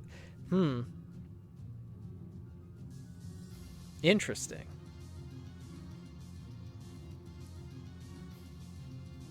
Tell that to his teammate Diego. Huh. I'm guessing it wouldn't be a high caliber sniper rifle. Because the pistols, 2 pistols would only offer a certain length of barrel, even if the barrels were combined. And the firing mechanism, it would only use 1 firing mechanism from the pistols as well. I'm not a gun aficionado. I'm Canadian. I've only fired a gun, I think, once in my life. So I don't know. I'm just making assumptions here. It's not high caliber. Okay. Thick multi-layer barrels. Ah, that makes sense. Telescopic barrel. Got it. Alone ones comes to the making, becomes over 600 pages. Oh, God. The guns kiss and become one. Well, I don't know if you want to use that description in particular, Pink, because it looks like, there's the handle, there's the barrel, there's the handle, there's the barrel. And then this one, handle, barrel, but then handle, barrel goes that way. So they aren't, you know what? I'm not gonna describe it in detail. Moving on. Dust types use fire, electrical, ice, water, rock, and gravity. Ooh, rock dust. Oh, those bullets would hurt. Though I guess, well, from what we've seen from a lot of bullets in RWBY, the elemental bullets, they activate the dust when they hit the target. So rock dust, I guess the bullet wouldn't necessarily be hitting with a huge boulder. It would just be hitting and then a boulder would be created. It'd be dual shock? No, that'd be gravity dust. Still, fighting style. Uses different fighting styles depending on which mode his weapons are in. When wielding pistols, Tom uses highly agile to move around the battlefield, taking shots at the enemy from close to medium range, and uses kicks as well as dirty tactics to defend himself if someone gets close. So I'm going to guess a kind of similar fighting style to Ren, though Ren is more ninja-esque. I feel like he's... I don't know. Tom seems like he's the type of guy who would pistol whip someone if they got on his nerves, potentially. I know he's lighthearted and a comedic person, but you know. 4 times. Oh, nice. When using the sniper rifle, Tom sticks to far distances or within shadows to shoot at enemy weak points or provide cover for his teammates using environmental debris, ice, or rock dust. Let's say 5729, make a good round for this. If the barrel is telescopic, then increase the internal diameter, allow it to slide inside each other, wouldn't provide any additional accuracy, making it kind of pointless. That's a good point, but it's also RWBY logic. It could be telescopic, and then it could be like 4 pieces that the barrel is overlaying one another. The larger portion extends out and then kind of shrinks down to lock in place, so it's the same size barrel. It's kind of the rule of cool logic that we're working with RWBY, right? Because if we're talking about it literally, like RWBY's scythe transformations wouldn't really result in that much of a functional scythe. But because Raven also has a telescopic blade, right? But rule of cool, that still works. But Semblance can't see me. Top Scythe Glass's semblance allows him to become completely invisible in dark areas. However, he can still be heard or tracked via high aura sensing. When he exits the area after using his semblance, he becomes temporarily blind if he enters a light area. Oh, interesting. So it's only in dark areas, so he can essentially use shadows to make himself invisible. What if he tries to use his semblance in light areas? Does it just not work? Does he become kind of semi-transparent? And also the fact that he becomes light sensitive after using his semblance. Cool always applies with RWBY weapons? Yeah. There are limitations to it, don't get me wrong, but this is absolutely acceptable with Rule of Cool. Absolutely, yeah.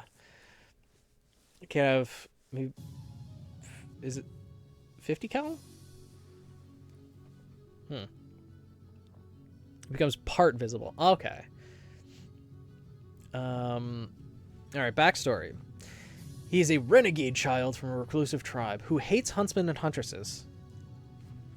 So, race human 21. Yeah, there's no indication that he has gone to an academy. After accidentally awakening semblance during a tribe aura checking ritual, Tom was forced to escape the tribe to save his own life and his family. A tribe aura checking ritual. Aura checking ritual. So checking to see if people had aura, and if he did something, they'd be killed? Life as his family and fellow tribe members tried to kill him. Okay, just read a little bit further. Yeah.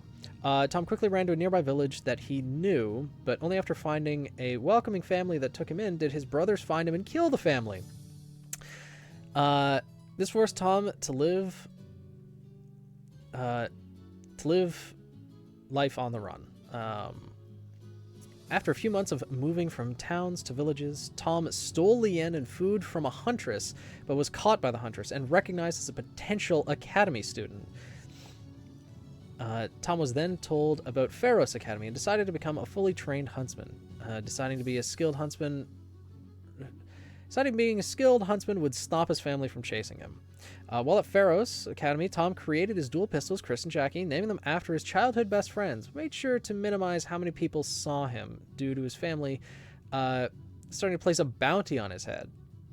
After making his weapons, Tom focused on developing his sharpshooting skills in private and experimenting with different types of dust bullets. Tom also took time to read up on animal and plant biology, which is how other students got him to reveal his more happy and positive side. Unfortunately, Tom's tribe did track him down and sent some tribe members to kill him, but Tom discreetly killed them without any witnesses. Huh. Checking to see if they have strong enough aura to develop a semblance. Huh. After graduating from Pharos Academy, Tom reluctantly joined... I keep forgetting how to pronounce the team name. I'm sorry. With Jay, Oliver, and Diego. Tom excelled in grim study and missions that were in the wilderness. Tom also occasionally set up in and took part in parkour courses all around and up and down Beacon Academy, Jay and the other Agile students. Tom had a few encounters with Ozpin and Glinda Goodwitch after pulling off some pranks on other students and professors, which nearly hurts a bit. Oh no. Yeah, that's not good. Glinda would not be happy about that. Tom's tribe did several attacks aimed at him while at Beacon Academy, which he could handle alone. However, there were a few times where others were roped into the family issue. I know everyone does struggle with the team name. So I do have a couple questions about the story. So the aura checking ritual, they're checking to see if he has a strong enough aura to develop a semblance. Is the tribe looking for people who can develop semblances so that they can prevent them? I mean, considering they were going to kill him, I'm guessing they don't want people developing semblances. They think that's a bad thing. I'm guessing. They are killing anyone who could potentially unlock a semblance.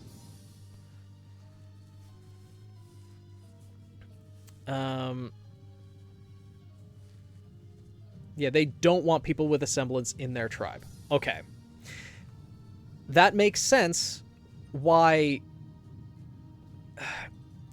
once he became a student, even after a year of training, like, here's the thing.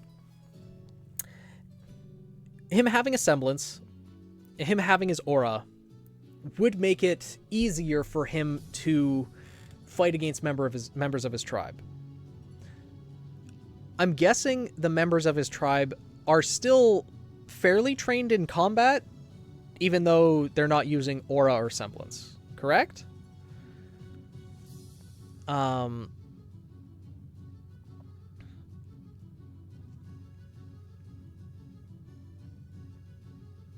Because if they're sending people after someone to kill them, you want to make sure that you're sending people skilled enough to get the job done. They're skilled, just don't have aura defense.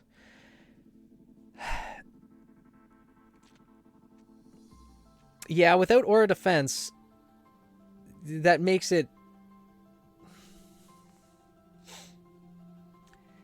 Yeah.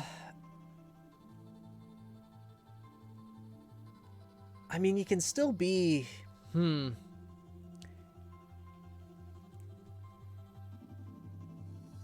Because, like, while at Beacon Academy... unfortunately, Tom's tribe did track him down and sent some tribe members, meaning more than one, but Tom was able to take care of it alone without any witnesses. Multiple people. Granted, he does have his aura defenses. I'm guessing it wasn't an easy fight for him, because up until this point, Tom... Like, how much training did the tribe give the children of the tribe before the aura checking ritual took place? Because if he was trained in combat from a younger age, it'd be more believable that he could kill multiple trained adults by his lonesome. Because even if he has aura and semblance, that does give someone a huge advantage over someone without aura and semblance. But people who are trained can still put up a hell of a lot of a fight before they take enough damage where they would go down. False sense of security. No aura would make people think they're not strong, but then show off their skills. Yeah. And, like, without aura, they don't have the defenses. They wouldn't have the ability of aura strengthening. So someone who is able to use aura fighting against someone who isn't able to use aura, you'd think it's an open and shut case that, you know, the person with aura is just going to easily win. But they need to be able to land their hits still. Now, Tom using guns, you know, bullet hits someone with aura, ow, I feel the pain, my aura is drained a little bit, but I take no actual damage. Whereas someone getting, you know, shot in the chest without their aura, they're just, well, there's just a hole in their chest now and they're going down with one bullet. Toothed, hello. So... It's just, as a student, him able to kill multiple of his tribe members makes it seem like his tribe is not a threat. Which I feel like they are being, or they should be a threat. Because if a teenager, because he's still a student at this point, it's in the same, you know, it's in the same paragraph where he's at Pharos Academy, meaning he'd be less than the age of 17 and only just started training, but able to kill multiple of his... Yeah, after graduating from Pharos. So this is while he's still at Pharos Academy. So under the age of 17, still able to kill multiple trained adults. It seems like the tribe isn't...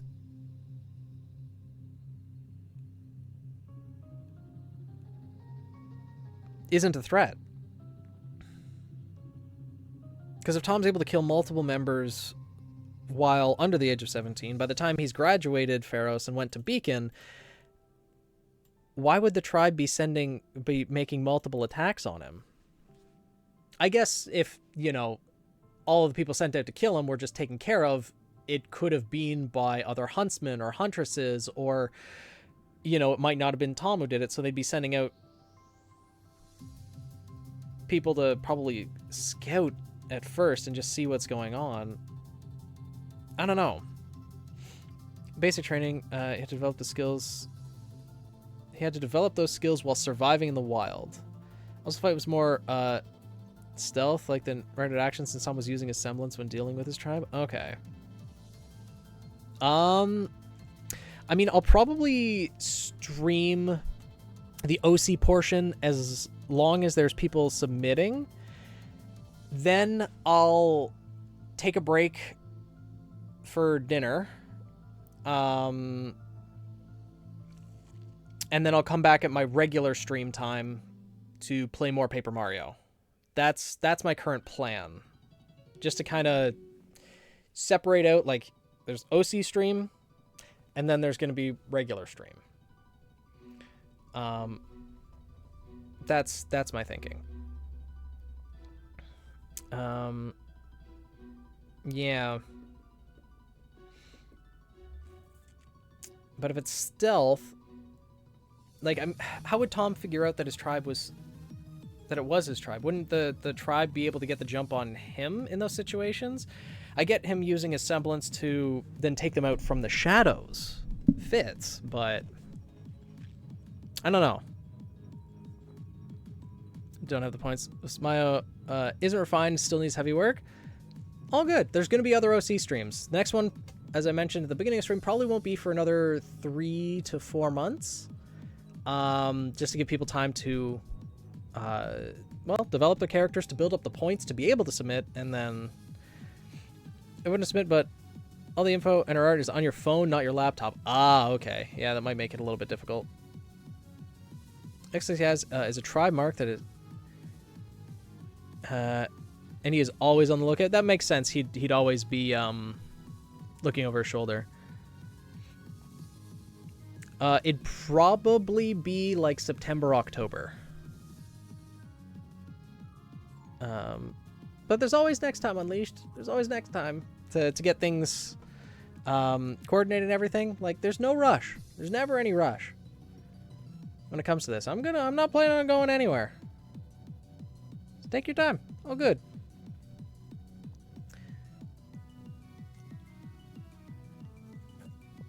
Yeah. Sorry, Kirito. It unfortunately has to be a redeem, because if a whole bunch blocks of text are like posted in chat, then it just clogs up chat. I won't be able to go over everything. It's just, as much as I'd like to be able to help everyone with their OCs or go over people's OCs, it's just, it becomes a lot.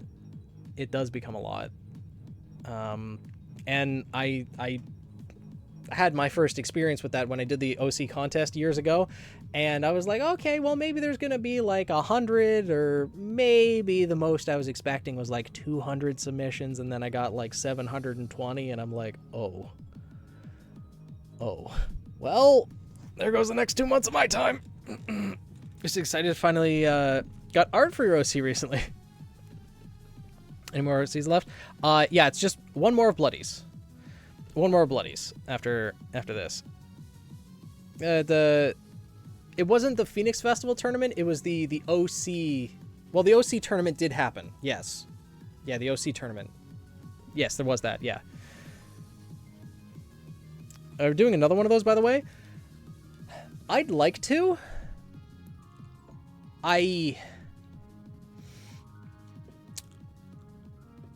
It was a lot of work, though. And I know people, including my moderators, have said, just get help with it, you idiot. You don't have to do it alone. Thing is, though, coordinating with people, getting everything, well, just coordinating with everyone might take close to as much time. And there's also that sense of people are submitting their OCs, and then they're having people other than me, people that they don't know, people that they aren't familiar with, make choices on their OCs, which, you know, they may not be comfortable with. And also, I don't necessarily want to put other people in that position where if people's OCs aren't chosen for the tournament, that they would be angry at them. I'd rather have that just focused on me. Expect much more than 700 entries? I don't think, if I ran another OC contest, I don't think I would get as many entries as I did with the first one, because one, my channel's not as popular as it was back then because I was uploading very regularly back then. I hope to get back to that same regular upload schedule, but, you know, life is getting in the way. And I don't know, I just don't think I would get as many as 700 entries.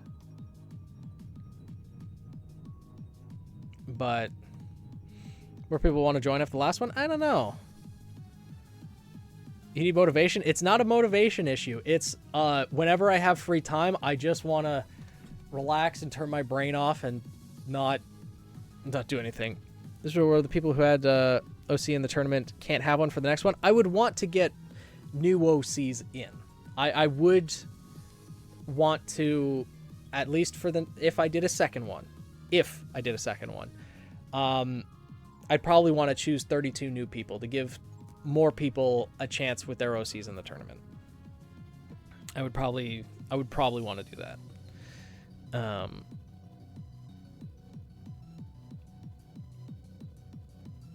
So yeah, I'd probably want to do that. Anyways, Chaos, anything else that I can touch on? We kind of got sidetracked. Anything else that you'd like me to clarify, or any questions you have, or anything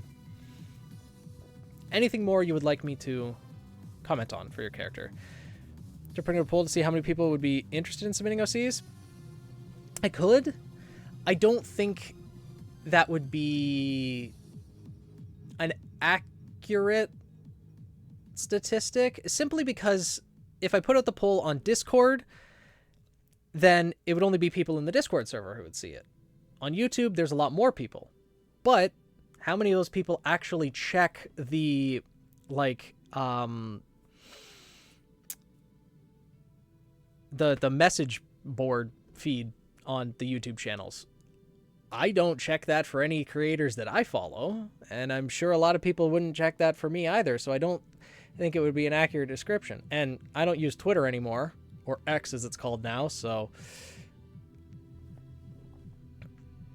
It's pouring rain. You're soaked right now? Oh no! Get inside! So you were cut down the tree in the rain? If you're on top of 3, you can't resubmit. The 700 leaves a lot of people. Oh yeah, it leaves a lot of people. Saving your team's armors for the next OC stream. So all the team will be done that by then. Okay, cool. All right, well, thank you for sharing your OC, Chaos. Yeah, well done. There's still more to cut down. Ooh, no. Well, might need to wait for the rain then to subside a little bit. A monsoon just hit you? Hope not an actual monsoon. I mean, if it was an actual monsoon, the internet probably wouldn't be functioning right now, but yeah, hope things are okay. I hope you don't get too drowned in the waters. It's raining sideways. All right.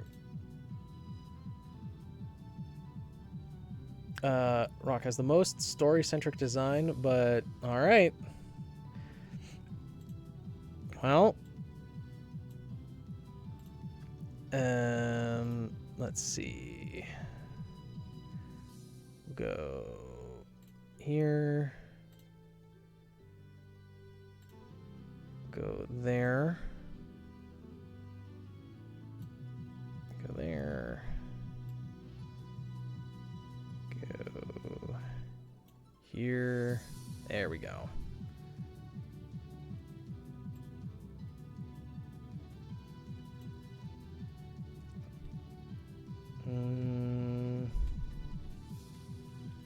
Okay. Get that. Go there.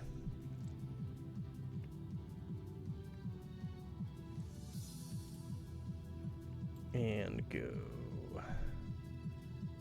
here.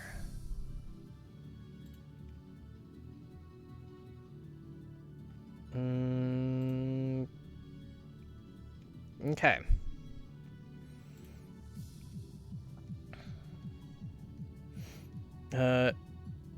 This one was tough as the OG designer had ideas that somehow had to be made RWBY possible. They need to type to claim the redeem? I don't think so. Like, how do you mean type, Magus? You'll need to post your info in the Discord channel in the server. OC review submissions. This is a bigger problem for me to engineer. Ah, okay. So can you And your neighbor is stuck on a tree? Oh no.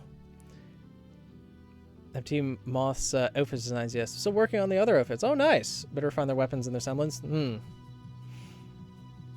miss hurricane season. Why do you miss hurricane season, Roman? Hurricane season's not good. It's hailing outside. Oof. I mean, Roman region help me a bit. Okay. Type message when you do redeem. Ah, okay. Huh. Because, I mean, people are able to redeem, like, hydrate and other things without putting a message. Interesting.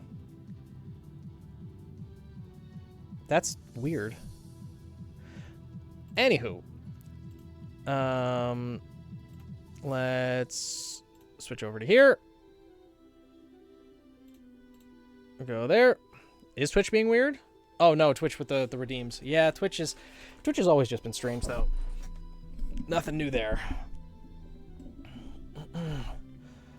Rock McHale Chlorosis. There we go. Oh, so just have a message to receive ODC review? Alright, see you, Ray. Thank you for joining in. Is that something that I actually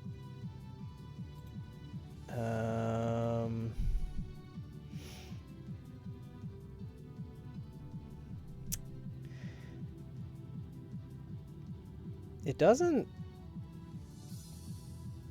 Oh. There is an option. Okay. Require viewer to enter text. Okay. I can turn that off. Okay. Now you won't have to. But you can. Yeah. This boy looks strong. Huntsman, the Raptors, Team Artery. Alright. Age at Beacon's Fall is 24. Birthday the 22nd of November. 6'2", big boy. Blood type, AB positive, the universal acceptor. Got a universal donor, universal acceptor.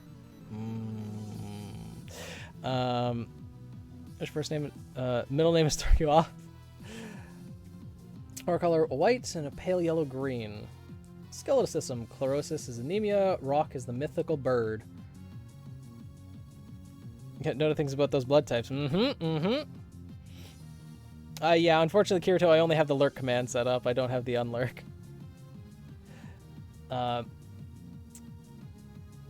Family. Fathers, 50. Caladrius. Brachiel. Brachii. Nimbus. A dust designer. Talus Solutions. Ulna. I see. Is there no radius anywhere? No? Okay. Ulna Chlorosis. Dust Engineer, Talus Solutions. Brother, 26. Anga Kamale, I believe. Chlorosis. Weapon Engineer. Ojigia. That's from Noel. Huh. There is no radius bone?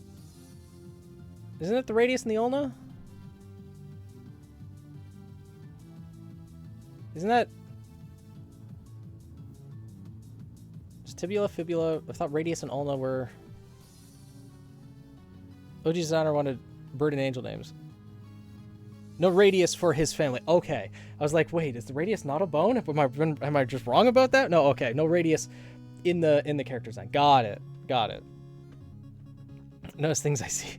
No radius for his family. Ooh, 3.97 GPA. He's a smart boy. But Noel beat him by that 0.01. The margins are getting even closer. Damn. So close. Honors thesis in Dust Energy Storage and Maintenance. Initial assignment, Senior Operative, Atlas Air Force. Lawful Looter. Thief! Graffiti Professional. And everyone's yes man, but not his own. Alias is Egg Enthusiast. Good cop, Noel. I see.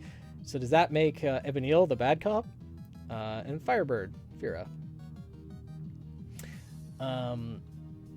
Character. Can't be holding back if everyone else is fighting with all they've got. Time to show my true colors.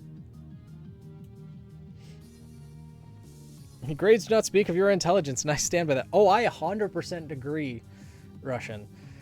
There are people I have met with PhDs that are some of the bafflingly illogical people that I've ever met. Rock is dense as a person. Probably telling I put send a lurk message. Does lurk do anything? No. It doesn't. It does nothing at all.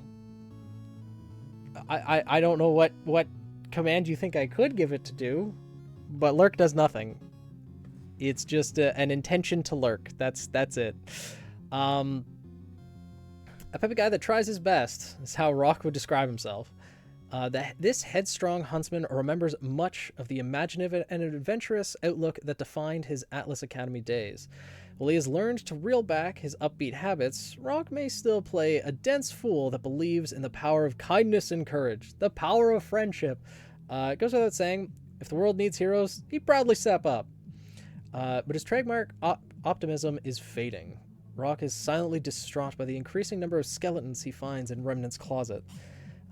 As a son of Atlas engineers, he can't appreciate a cutthroat scientific community. As a weapons thief that targets criminals, he regrets that his work has little impact. As a survivor of a forgotten plague, his life of good intentions will never be enough. There we go. Champion of the power of friendship. I mean, I see some people giving out random lurk messages to be funny. I guess I could. I don't know. It's a thought for the future. Important traits. Rock's semblance of color absorption, desaturate, allows him to remove color from certain objects. He's able to drain dust directly to power himself or his weapon. His favorite use of this seemingly redundant ability is for painting. Trigger discovery basis, age 15, illness, survival, fear of weakness. Rock supports a pair of armored gauntlets named Kugu, or Dry Bone. This weapon converts the energy of dust crystals, often wind or lightning, to produce a pair of wing-like blades. Each gauntlet also has a blaster for ranged attacks. Taking along his Dom, a Beacon alum, Team Topaz, and head honcho of the Treasure Hunter Guild, the Raptors. It's really just him and his apprentice Rock. Not so hidden feature, an engine-like weapon stolen from a White Fang holdout located in a mine in southwest Sanus. Rock is keen on getting it repaired and keeping it powered no matter what. Yeah, all the technology in the weapons. Carries a fridge around. Well, I mean, he do got the strength for it, right? He's pretty well balanced. Damn, though. He's only got 5 bars in intelligence. Wow, that .01 GPA knocked him down a whole bar after Noel. Damn. Because there's only .01 difference between him and Noel, and then Noel, it's a .02 difference for that 7th bar. Damn. That's very tight margins there. Very, very strict to get those 6th and 7th bars in intelligence. There's just a fridge straight up. Well, might be something else to do with that fridge. Friends call it a wine cooler.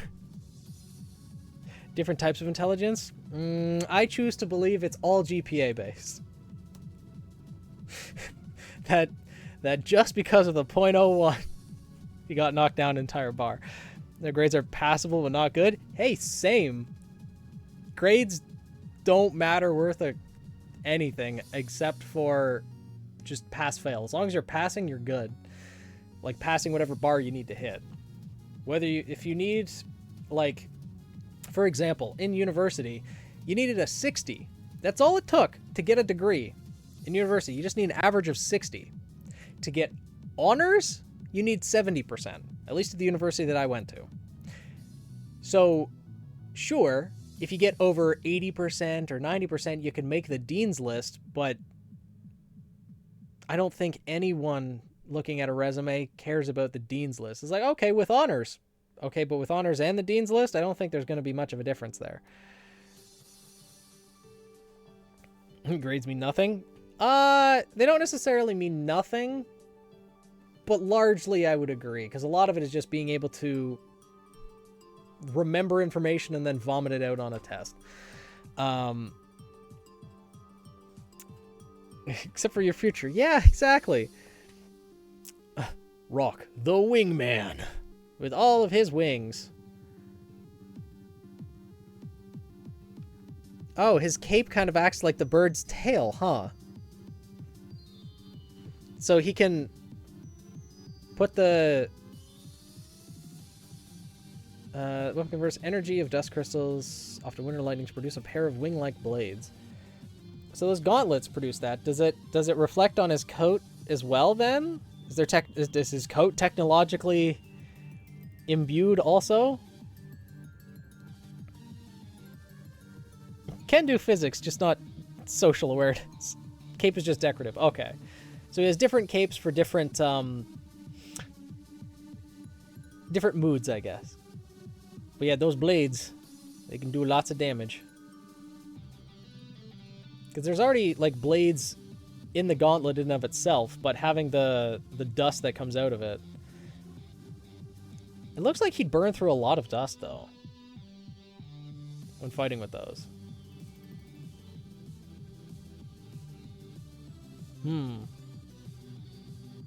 It's a nice idea. Weapon is super high cost, though, so it's not always... it makes sense. Use it kind of when going for a finishing blow, or I guess if he wants to show off a little bit. Got to have extra dust on him at all times. Well, that's what the refrigerator's for, right? That's what the wine cooler's for. FNOC, who would have perfect grades, would know everything, but still would cheat on exams. I mean, it's probably less effort to cheat, but also more risk. And the fact that he's got lower aura as well, would mean that he can't use his semblance as long as others.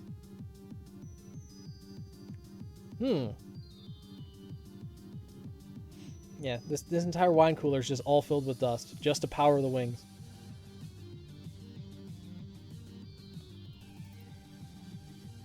But yeah, a lot of backstory hints there. Son of Atlas engineers, weapons thief that targets criminals, and survivor of a forgotten plague. Instead of principal, he's chief bastard, I see. Yeah. The wings do look cool, though. And the bird. Why's the bird angry? Why's he got the angry eyes? What? Who insulted the bird? Truth about the cooler is lying to the populace. I plead the fifth. I've got 3 OCs who's always in the top 3 in the academy. Burb. Indeed. Burb. The Burb is not out on the mission, though. The Burb's not with the treasure hunters. So I'm saying... Someone saying bird is the word. Oh, no. That could be his favorite song. And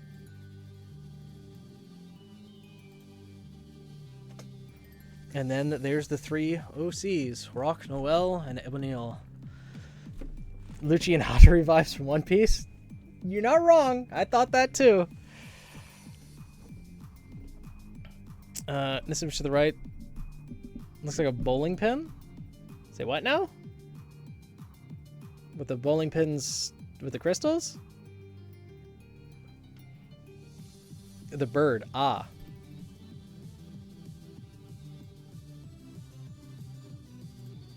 No, what do you mean bowling pin? I mean kinda, like with the shape of the head. I'm just wondering who angered the bird in this picture. Who insulted the bird? Before you open this one. Yeah. Bird's got angry eyes. He's pissed. He's out for blood. Thanks for looking them over. Of course. Thank you for sharing them. As always, amazing OCs, amazing artwork. The care and design that you put into your characters is inspiring. It's just incredible. Bowling pin with a beak. Well, maybe that's why the bird's angry. Maybe someone called him a bowling pin. That's why he's angry. That's why he has the rage burning inside of him. But with that, unless there's anything else, I think we'll move on to Magus's OC. If that's all right. Cat, you just sweepy. Go there. Go back to the webcam.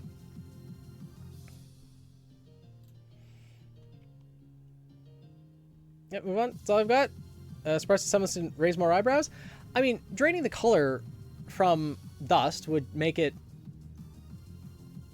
like it's an interesting semblance. It's not anything we've seen in RWBY, but it's not like he's then using the color to imbue himself and others with the abilities of dust, right?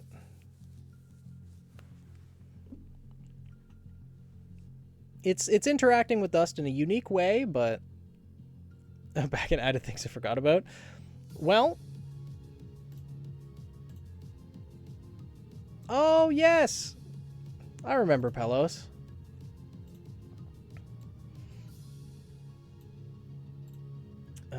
Let's see. Because I have reviewed Pelos before, I believe.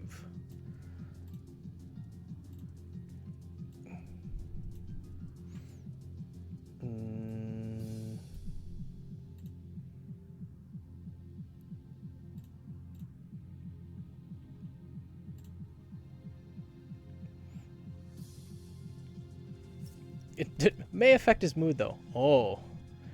Can't use the elemental component. Huh. Interesting that it affects his mood. I'm confident that what I have so far with my story, that's good. It's good, Kirito. I look forward to reviewing it at some point. Doesn't have to be today.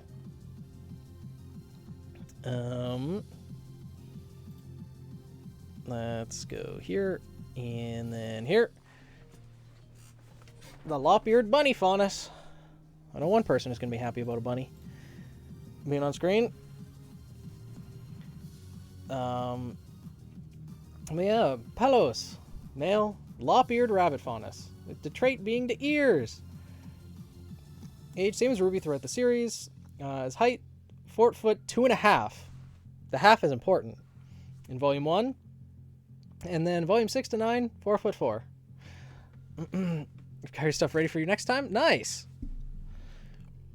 Semblance is Gemini. The user can creates an exact duplicate of themselves down to the smallest detail, dirt, scratches, worn clothes, etc. While activated, the user's consciousness controls both bodies at the exact same time, as if they exist in both places at the same time.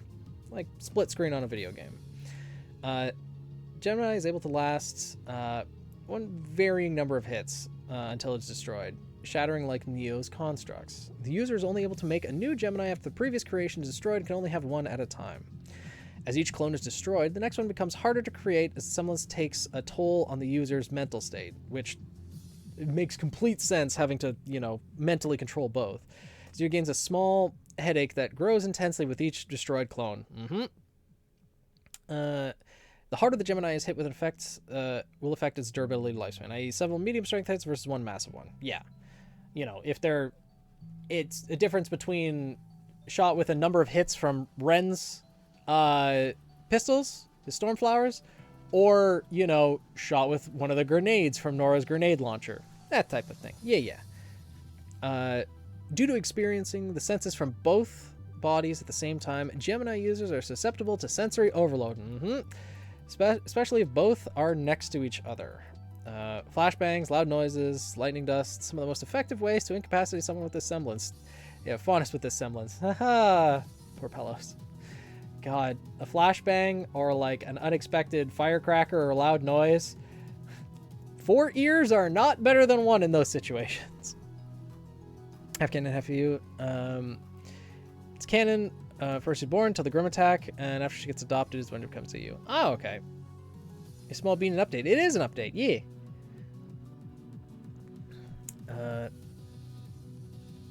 A little bit branches on the next page, but I'll count it because the gaps could just be closed out, so it's good. Weapon is Delver. Pelos' weapon was forged from the shards of his father's broken pickaxe. Oh, right. It's coming back to me now. This boy's been through hell. Delver's main form is a spear, able to be called back to Pelos' hand when thrown. In the various timelines, AU gains different additional forms as Pelos is influenced by the people he cares for.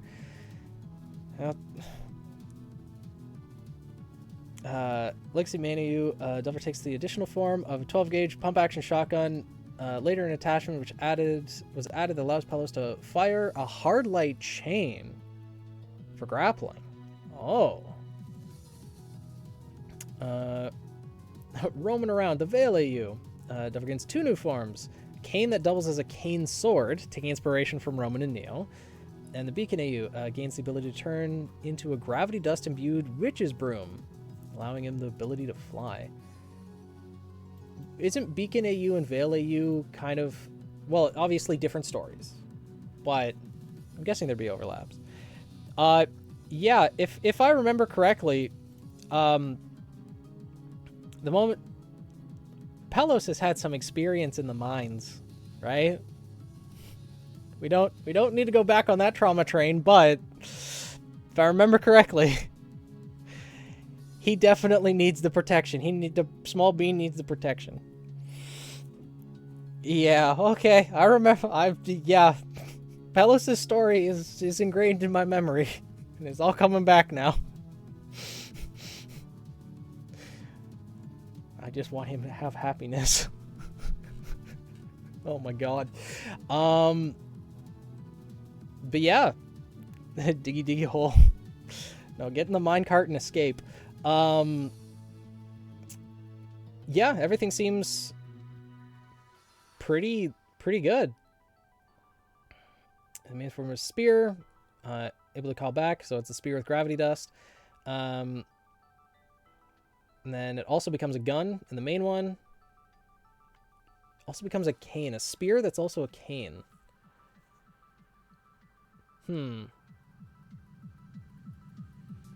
How exactly do you imagine this specific form becoming? Because if it's a spear that is forged from the shards of a pickaxe, it'd be like a solid spear, right? And then a cane sword, so that the shaft of the spear would become almost like a sheath? More information on the Delver from last time? Yeah. And I'm curious with the... Because the gravity dust, like Witch's Broom, allowing Pelos to fly, there would probably be limited height with that, depending on the gravity dust, but at least kind of like similar to like the hover bikes almost that Jean and Yang used in Volume 7. It shrinks and can be drawn like a sword. Okay. So it gets pretty much reforged into a new weapon type thing? Because how would it... Because I'm just wondering about like the logistics of transforming like a spear into a sheath and a sword. Because we saw Pyrrha's weapon transform from a gun into a short sword into a spear, but it never was there was never a sheath along with that.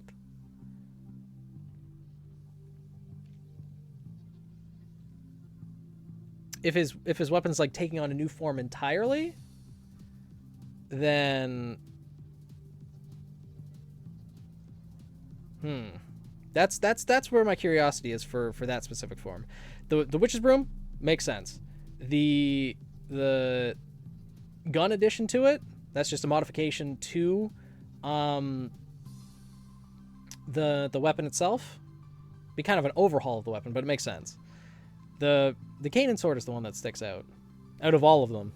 The least complex weapon is the one that stands out.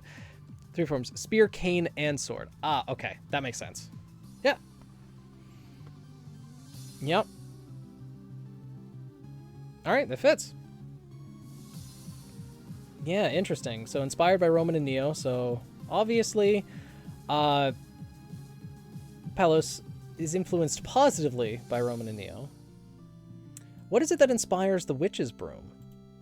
I mean, if it's the Beacon AU, would I going out on a limb and saying Glinda Goodwitch? Though that's just, you know, with the witch portion that I'm focusing on.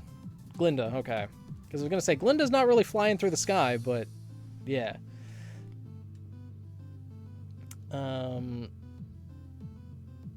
Yeah. And all of these AUs are separate stories, yes? If I remember correctly? They're not, like, intertwined. What? What are you doing? Yes. Sweepy kitty. Meow. Yes, separate timelines. Okay. Makes sense. Because it'd be... I wouldn't say it's... Given RWBY and the rule of cool, it wouldn't necessarily be impossible for it to have all of these at once, but it would be just a lot to put all at once. But yeah. Writing 3 separate stories, though, for your character is a lot. It's impressive. Way too much. Mm-hmm. And then I like the additions that you added to the semblance, or the more description that you gave, at least. The physical limitations of the semblance and the strain that it puts on the user, as well as, you know, the durability of the clones and everything, too. It's got so much to tell. Mm-hmm. Alternate timelines are fun. Yes, hi, buddy. What's the matter? What's up? Yes. Yes. Yes. Writing go brr, indeed. Yeah, is there anything... oh, thank you for writing that. But age is same as the RWBY. Eye color is rough, dirty green, like uncut emeralds. Hair color, black fading to brown tips. You cute bunny boy. And to give a better description, here's the chibi little guy. Needy kitty. Phineas, there goes Chaos again. Mm-hmm. Yes, buddy. Yeah. Yes, you're cute. We get it. And you love the attention. Even smaller. Look at him. He's adorable. But, yeah, is there anything specific you'd like me to touch on with the semblance and weapon? Because overall, seems to fit.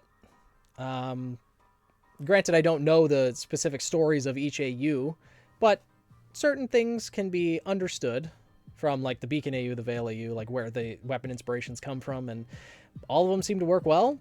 I do remember a little bit about his backstory, so, would you like to know? Honestly, this combined with the previous look at Pelos' character, I think covers most of it. I feel like getting into, like, well, one thing I am curious about with the Veil AU, how did he get involved with Roman and Neo? To the point where they had such an impact on him that he started to design his weapon after them.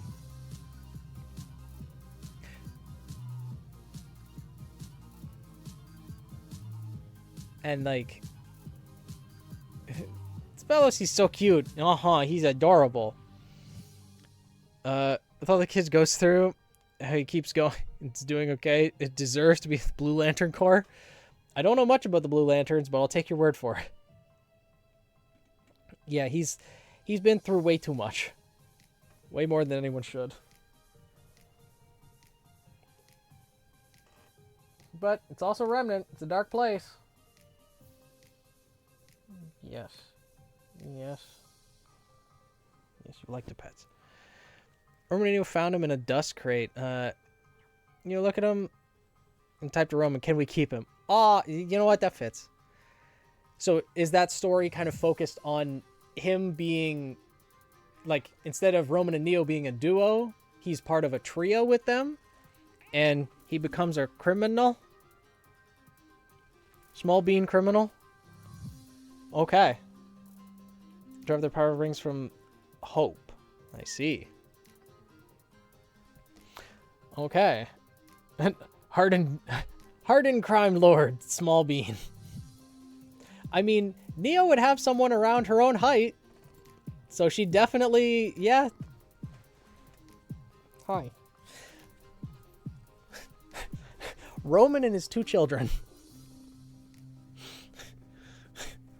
Two small children. Uses cuteness to get away with crimes. I mean, yes, but also it doesn't work out that well for Neo. Granted, she doesn't try to use her cuteness. She just tries to kill people.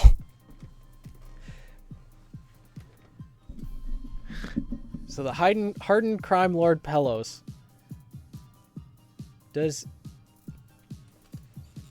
the Small Bean kill people in that AU? I feel he's shorter than Neo. I thought Neo had a thing for Roman.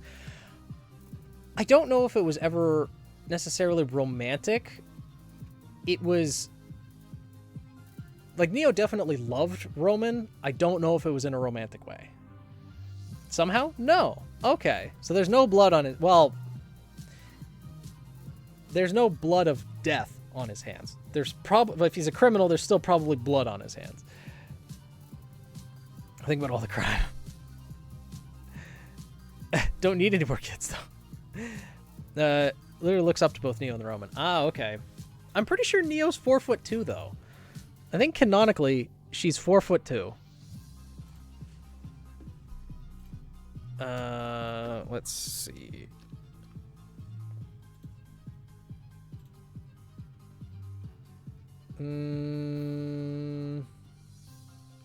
No, she's 4'10". He's smaller. Okay. He is smaller than her.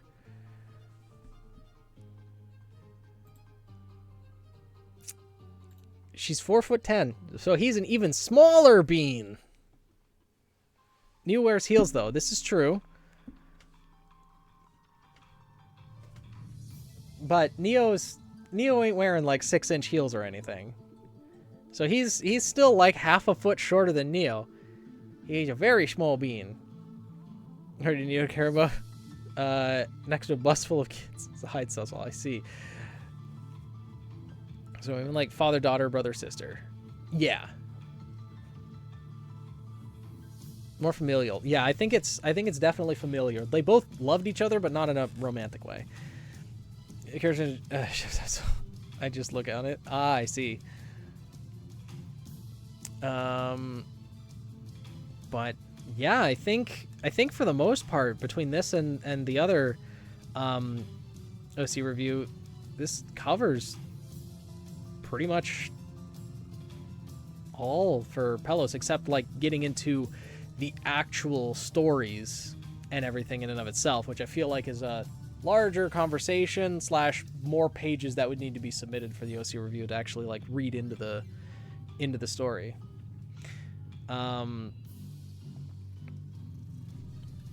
This is Roman and Neo ship. Oh, absolutely, it's a Roman and Neo ship. 2.5 to 3 hours OC reviewing achieved. Yeah, I think it's been a pretty good OC review stream. And the thing with there being, Cat, what are you doing? The thing with there being less OCs to review, that means I can focus more on the specific OCs that do get submitted. Sirius, hello. Yes, it's the OC review. The main problems Pelos has with Roman around would be the breach and the fall of Beacon. Ah, mental breakdown, mind flashbacks. Yeah, which also makes me that's why I asked the question, like, how did he fall in with Roman and how did they have such a positive impact on him that, because, you know, I feel like those instances that you mentioned might make him not want to be associated with that anymore. Granted, Roman was used during there's 2 years unaccounted for. Ah, okay. So he spent a lot of time with Roman and Neo before Roman became like the big crime boss. Makes sense. But yeah, with that, I think that wraps up all of the OC submissions, at least that had been submitted thus far.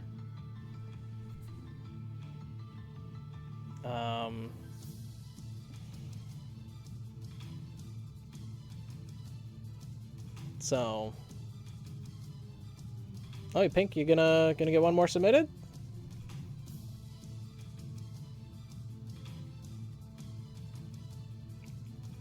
If you have everything ready. What are you doing, Kat?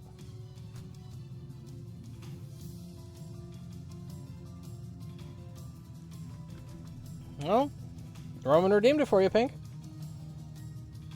So, with that, we'll switch back to here.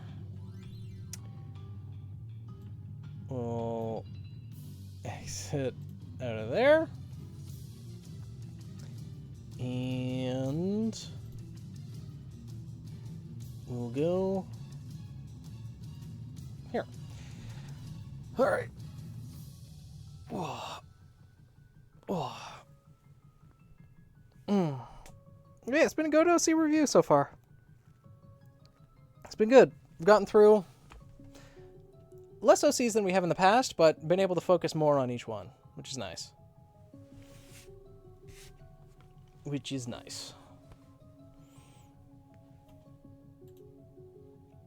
All right. Kyrie. All right. Go here. Go here. Can go there. And then there. Alrighty. Hey Magus, we're just switching over to Pink's OC right now. Add your name to the black book. Oh, wait. Don't worry about it. I see. The Death Note. Oh no. Alrighty. Time for the final member of Team Rainbow, Kyrie Blaze. Age 17, birthday is April 5th. Race is human, home Kingdom of Vale, and attends Beacon Academy. She's got both arms as prosthetics. Yeah, Darkest backstory. 2 prosthetic arms does imply that. Also, she's kind of got a very Yang appearance. Blonde hair, red eyes. Yang also, I think Yang's pajamas was also like orange shirt, black shorts. I would have killed those who owe me. Well, well, let's try not to cry. When she was born, she was abandoned by her parents from birth and instantly became an orphan. She was always bullied for having red eyes, as they were rare and were known for belonging to villains. And when some privileged kids backed her into a corner and threatened her life, she froze one of them and saw that her eyes glowed, unlocking her semblance. She used her semblance on the orphanage leader and learned the truth about what happened to her parents from the owner and ran away. At the age of 6, she became a thief, stealing food, water, and books to teach herself. This gave her nickname the Red Menace amongst everyone in Vale that she stole from due to the use of her semblance and red eyes. She finally got caught, but was saved by a professor from Signal, who decided to adopt and train her. At 15, while on their way to Atlas, they were rerouted to Mantle to help fight Grimm. Kyrie and the professor that adopted her were separated during the chaos when two Saber Grimm then ripped off Kyrie's arms at the same time. Yup, she was luckily saved by Pietro. Woke up to see her arms missing. What was Pietro doing in Mistral at the time? Or rerouted to Mantle. Okay, never mind. I read that as Mistral. Mantle. Makes sense. Luckily saved by Pietro and woke up to see her arms missing. Pietro said that he was happy to give her 2 new cybernetic arms that he was working on and she accepted. She then decided to make her dream a reality and become a huntress so that no one would go through what she went through in her life. Yeah. Yeah. Did a mix of Yang and Raven? Makes sense. Yeah. Ow. Ow. And of course, you know, they're red in color to fit the Red Menace, huh? But, yeah. Weapon lost. Cybernetic arms made from Atlas technology. Both are very strong and have enough power to break through other metals, provided they're not too thick or turned into a strong weapon. Well, with aura strengthening as well, I'd imagine to be able to break through metals of similar toughness to the arms, because just aura strengthening would make them stronger. But if the other person has aura as well, then yeah. And Semblance is Dread. Lost in Dread. Goodness. If her opponent is making full eye contact or are looking in her direction, they will be fully frozen until eye contact is lost. She can go 2 minutes without blinking. She can freeze up to 4 people, but the time she can freeze them is dropped to 10 seconds. Can freeze humans, Faunus, and Grimm. She can also move when her semblance is active, but she has to, you know, remain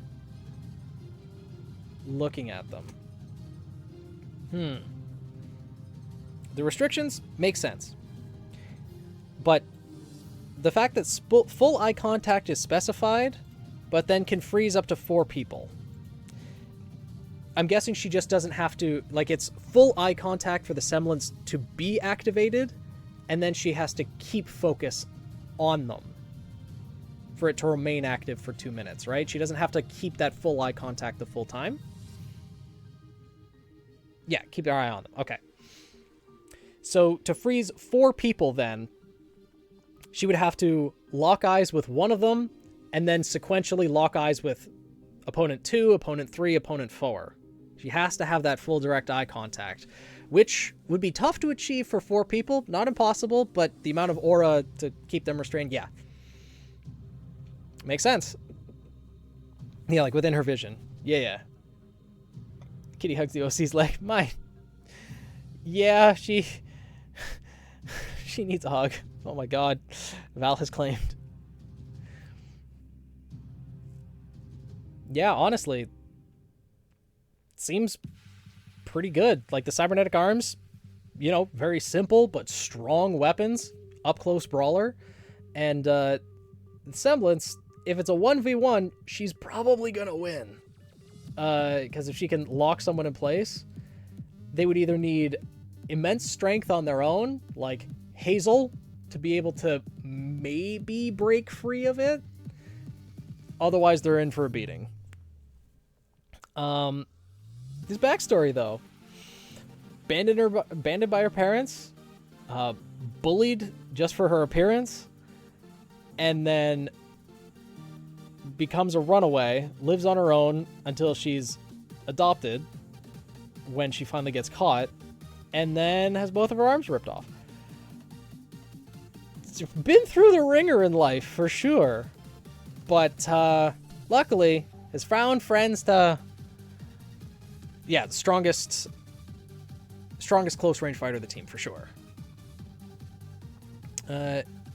She's Wing Chun, and boxing is her fighting style. Nice. Boxing I kind of gathered based on the fighting stance.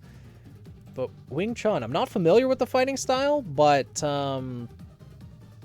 yeah.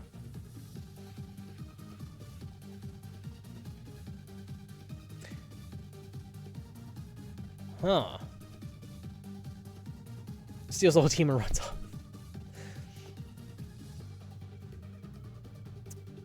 And so when was it that Kairi met the other members of the team?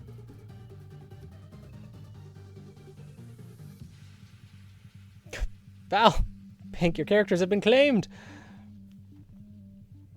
Because you mentioned that in your previous submission that Kairi showed up at some point in her past, right? So at what point was that? Was that... Because if she's 17 currently, then was it before... Like, was it before she was adopted by a professor? Was it after? Was it before she lost her arms, or was it after? I'm curious. Good God, no one tries to steal your boys. Don't know about Team Mass, though. They are adorable. They are for sure. They need hugs. They definitely need hugs.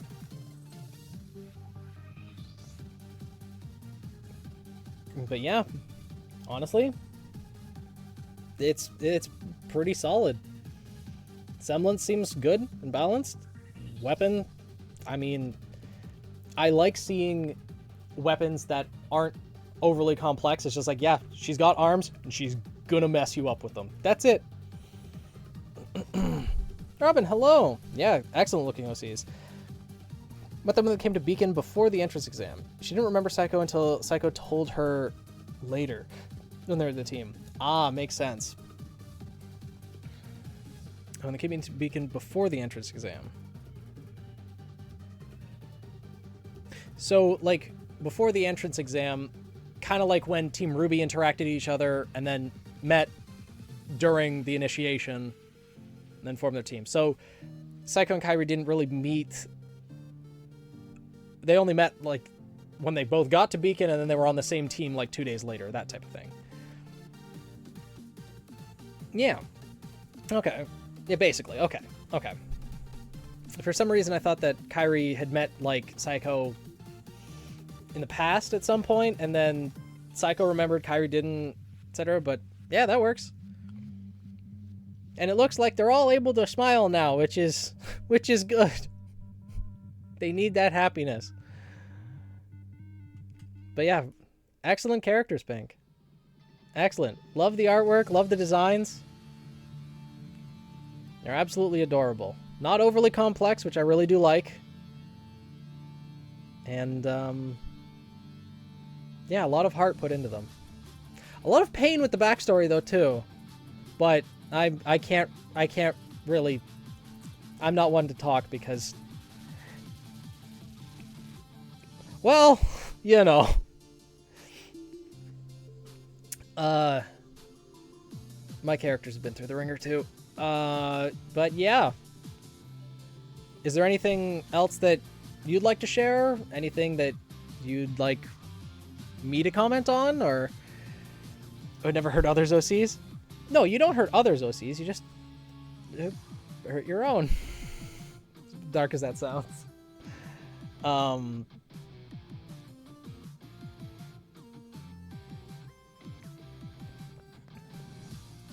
But, yeah, honestly, I think everything's pretty solid with the description that's here. I don't know much else, like, what I could comment on. It seems like everything's pretty well balanced, well designed. Trying to make us cry with the backstory, though. How before she went to Beacon. I feel like a lot of characters do that as well, Kirito. They just... Because trauma makes for interesting backstory... It helps build sympathy for the character, and it always gives something that's gonna come back later, right? So... And it helps build their motivations for life, too. Future Kairi and Psycho rekindle their childhood friendships. And get together as a couple. So Kairi and Psycho... Like, childhood friendship as in... their current time at Beacon Academy, or did they meet before this? Yeah, the two pairs that happen. Yeah. That not many are willing to do. I mean, the only thing I can think of that people aren't really willing to do with their characters is actually kill off their OCs. Our same brain cell sad backstory. Mm-hmm. Consider they're fighting pretty J through now. Story make his OC suffer pain. Mm-hmm. Mm-hmm. The moment they met when they were kids. Okay, that's what I was referring to. Like, Kairi did meet Psycho a long time ago, but Kairi didn't remember. And that's why I was like wondering, when was it that Kairi met her or encountered her? Was it was, so it must have been while she was on the run then. You think of Athbar, something else I'd rather not say here. If it's depending on what aspects it gets into, then it might be best to not. Yeah. Watch it for the fox. It might steal without return. I see. But yeah. All right. Yeah, that seems pretty good. Why is her semblance named Dread? Is it solely inspired by the experiences she had in her past and when she awakened her semblance?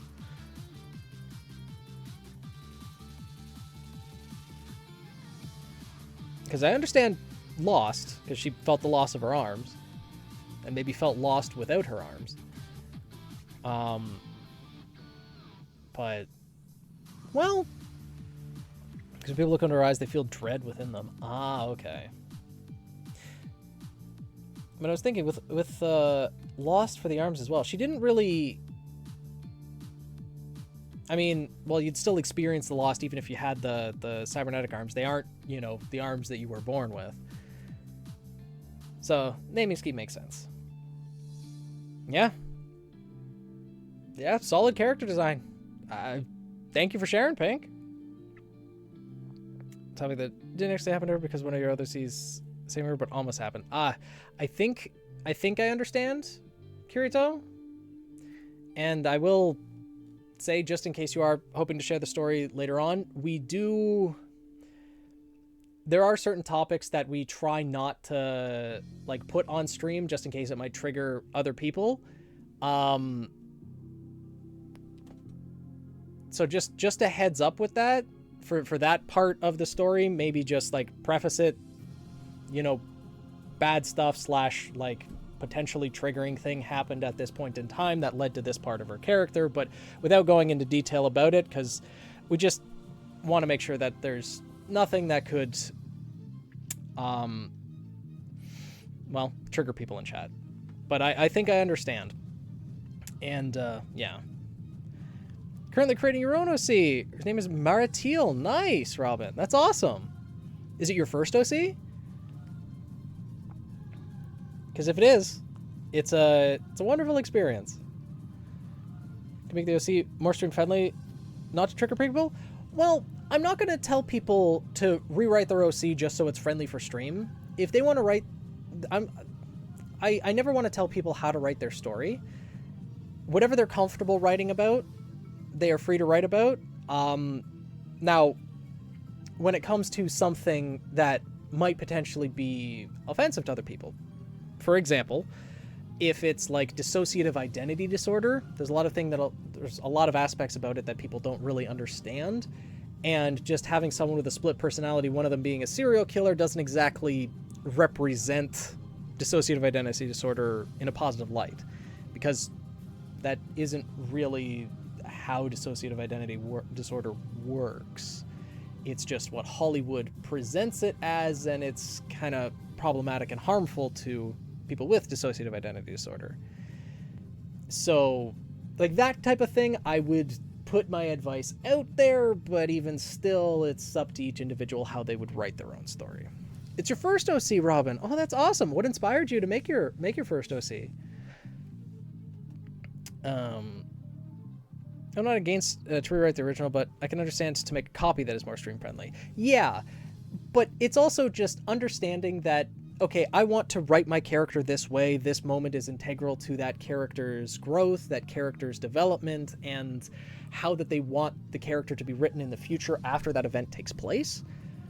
So I understand the desire, like, I kind of want to keep that traumatic event in there or that potentially triggering event in there.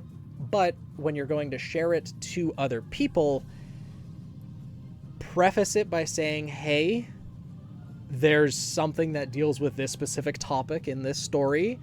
If you're not comfortable with that, then I can either just gloss over it or just mention that something happened that left the character feeling this way, left them scarred in this way, left them afraid of this, that, or the other, without getting into specific details as to avoid triggering people. There are ways to phrase things to write about others.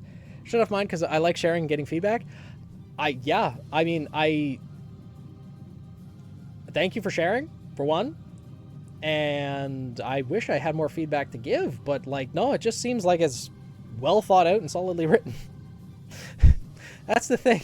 When I get characters, I have more to comment on for characters that I'm like, okay, this may not necessarily fit into canon. This could be a potential other workaround for a semblance. Okay, how does exactly do you imagine this working? How do you imagine this? But no, the things are well explained, and I understand how things work. Glad you enjoyed them all. Yeah, it's fantastic team, Pink. I can tell the care and love that you put into all these characters. And well, you know, and you know, ripping both arms off. I know that doesn't necessarily speak about care and love, but you put a lot of attention and care and love in designing the characters, and it does come through. So thank you for sharing them. It's like a warning at first, an upcoming text has some deep story in it. Yes. For stream, though, I wouldn't want to put that information on stream, so that would have to be just like summarized and yeah. Rose gives you a hug. Thank you. I'll give a big hug back. What's wrong, buddy? All right. And with that, I think that unless there's anyone else who would like to submit their OC, I think that kind of wraps up the... Oh, no, exit there. Wraps up the OC stream for June of 2024. That's the month it is. June. Put some things in stream discussion. Camping, hello! How goes? How are you? Ruby tagline, it's time to shine. Oh, the Ruby height chart. Yeah. Inspiration for Pelos. Characters drawn by... Oh, those are some big ears. The lop-eared.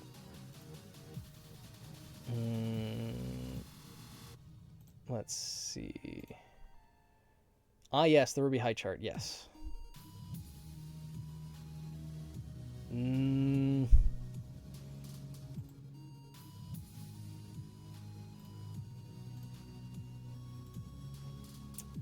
Let's see. We can do that. Do that. Oh, you're Brazilian. Hello. Hello from the Northern Hemisphere. Yes, Brazil's South America, I think. Geography was never my strong suit. But hello. Doing great. And you? I'm doing well, thank you. I'm doing well. Welcome to stream. Yeah, Brazil is in South America. Nailed it. Education system at work. I know some things. I know some things. What the? Huh.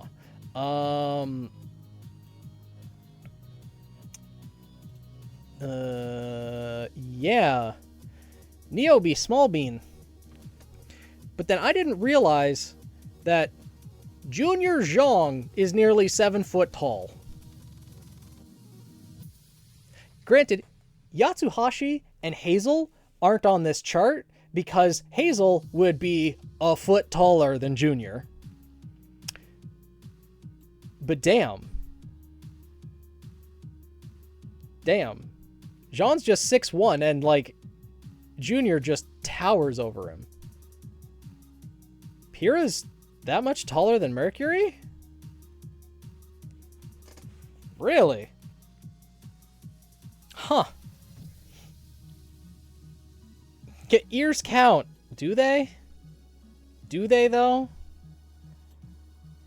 I don't know. Velvet's like a clean 5'5" without the ears. Or 6'4" with the ears. Ears at 11 inches, okay? Sorry, mistake in English. English is very good. No, your English is fine. I understand you completely so far. All good. Maybe it's all but Yank can still bring Junior to his knees. That she can. So if ears count, does the ahoge count? The little hair whip? Does that count? Some words in Portuguese? Are they safe? Like, what kind of words? What kind of words? Are they TOS friendly? Terms of service friendly on Twitch?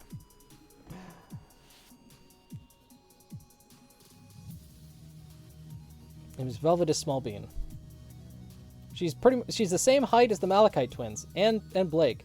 So if the ears count, does that mean Blake's bow counts as well? Because, you know, there's ears under there. Probably best not to? Probably. Because, I mean, we are... I do have rules in chat, just that it is supposed to be all English, just so everyone can understand, and just so that, you know, not safe words are included. Because 4 foot 2.5 of all you want. Max is at a 4'4". So, yeah. Would be right here. Up to Neo's chin, pretty much.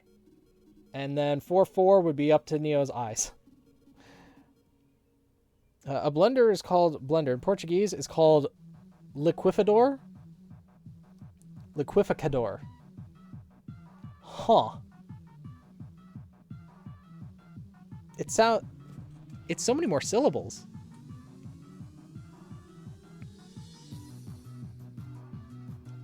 Almost that.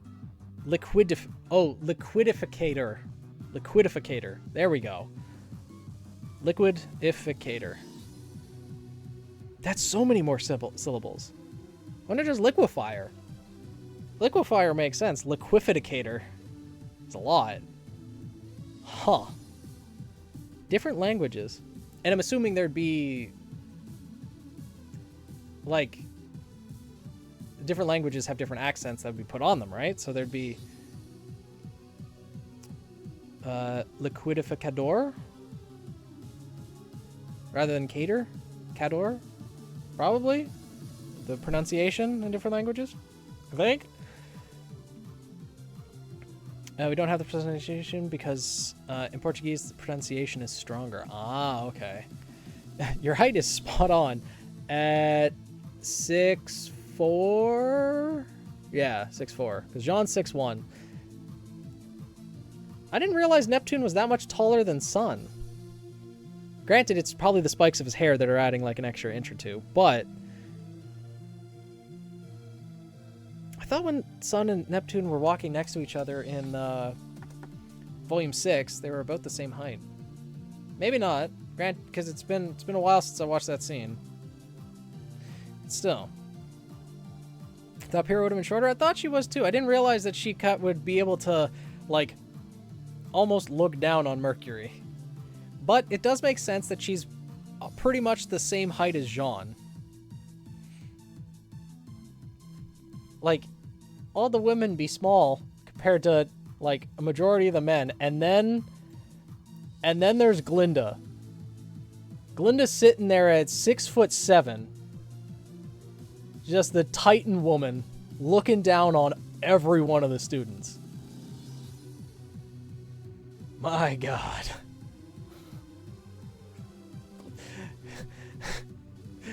My God, you are yeah. Is there a word you want to know in Portuguese? I can't really think of any that I'd specifically want to know in, like, really any other language. I still have, like, on stream, it's just, I struggle to still understand English. So for me, branching into other languages is probably more than I should. Does Detective Sun and Neptune reappear? They did in the RWBY Volume 9 Beyond episode, but I don't think, since the Beyond episodes weren't actually, like, animated, I don't think they were quite representative of, I mean, they'd probably make them representative of the Heights to some degree, but... Superior and John is a ship I strongly support. Oh, 100%. 100,000%. Arcos for life. However, since that's no longer on the table, White Knight, Weiss and John. Weiss and John. It's not like I haven't been saying that the whole time. Just like I strongly support White Rose. White Rose would be cute as well. Like, that's the thing. Multiple ships can have support, and that's completely fine. Just the same with Black Sun and Bumblebee. Both are good ships. Both are fine. But it's just when the ship wars start that it's like, okay, people need to cool off. The only thing about Portuguese is that we have 4 types of Ys, whereas in English we only have 2.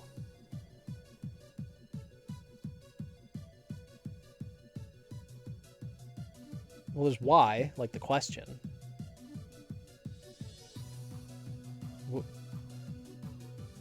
What's the second one? Or do you mean like wise, as in the plural of Y, and then wise as in W-I-S-E, like wisdom?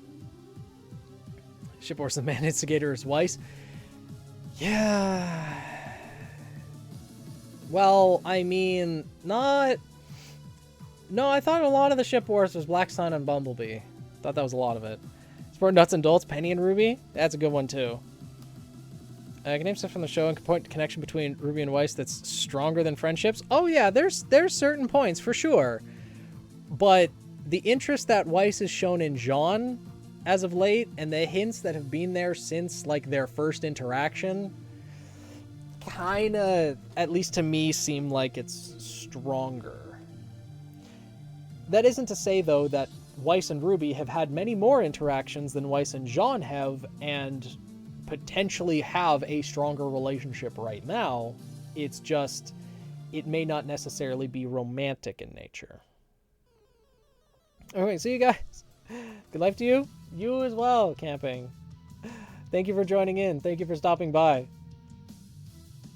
Looks is obsidious. Looks at the White Sims army. Yeah. Weiss does like more mature guys. Looking at her with the Rusted Knight. It's like, when did you get so mature? Uh-huh.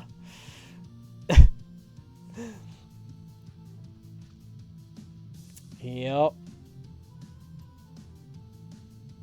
Man, I still can't believe that Junior's like 6'9". I didn't realize he was that titan of a man. Glinda's also just a big lady. She's a tall woman. Tony, hello. How are you? Serious? What? Why? Thank you for the 12 gifted subs. Thank you, thank you. What's the occasion? Thank you. I appreciate it, serious. Thank you for the gifted subs. The day's pretty good. You know, got 12 gifted subs just now. But also had a lot of fun looking over some OCs. The old trailer can see Junior bending over to talk to Yang. This is true. I kind of figured that the bar might have been raised up a little bit, maybe. But just that it'd be easier to reach over the bar, but thank you so much for the generosity, Sirius. I appreciate it. Legs hurt, but I just hope to rearrange in your living room. Oh, with your family yesterday. Oh, nice. He'll be craning his neck and actively leaning backwards to look up at Hazel. Yeah, because they'd need to add an extra, like, foot on this height chart, and then Hazel would be at the 8-foot mark.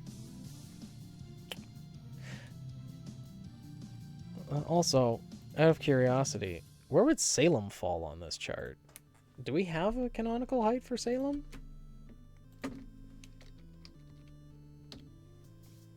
I don't know that we do. 6'1", so she's the same height as Jean. Okay. Well then. Glinda's taller than Salem. You could almost say that Ozma traded up. This is the occasion. I see, just Sirius being you. I see, tall queen, exactly. 5'11". Interesting. Because on the RWBY wiki it says 6'1".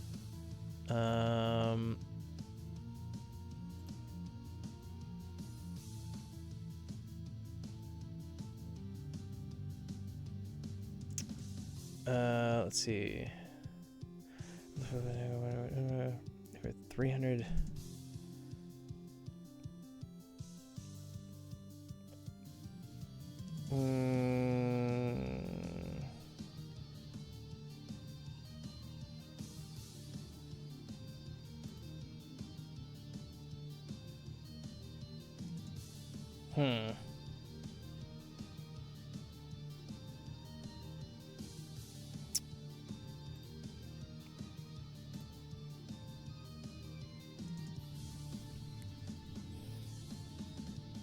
Apparently this was shown in the RWBY Archives Permanent Promenade, volume 1-8 art book.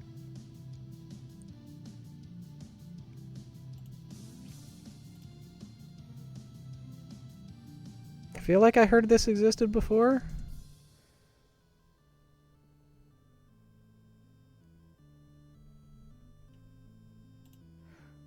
Huh. Apparently that's where that info comes from. 5'11" and 6'1" are not the same. The 300 gifted subs. No. Don't you see your badge? Oh, 300 gifted subs. Ah, yes. Okay, that one. Yes. Jesus, thank you for the generosity, Sirius. I appreciate it. Oh, the cat left. Maybe one like Salem were just shorter back then. Jeez. 300 subs. Oh my god, that's so many.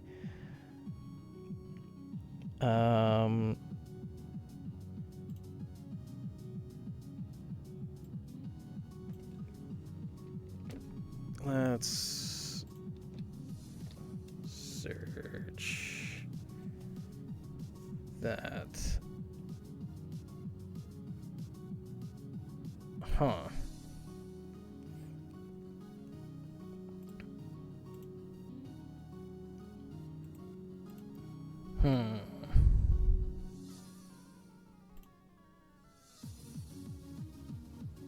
Well, yikes.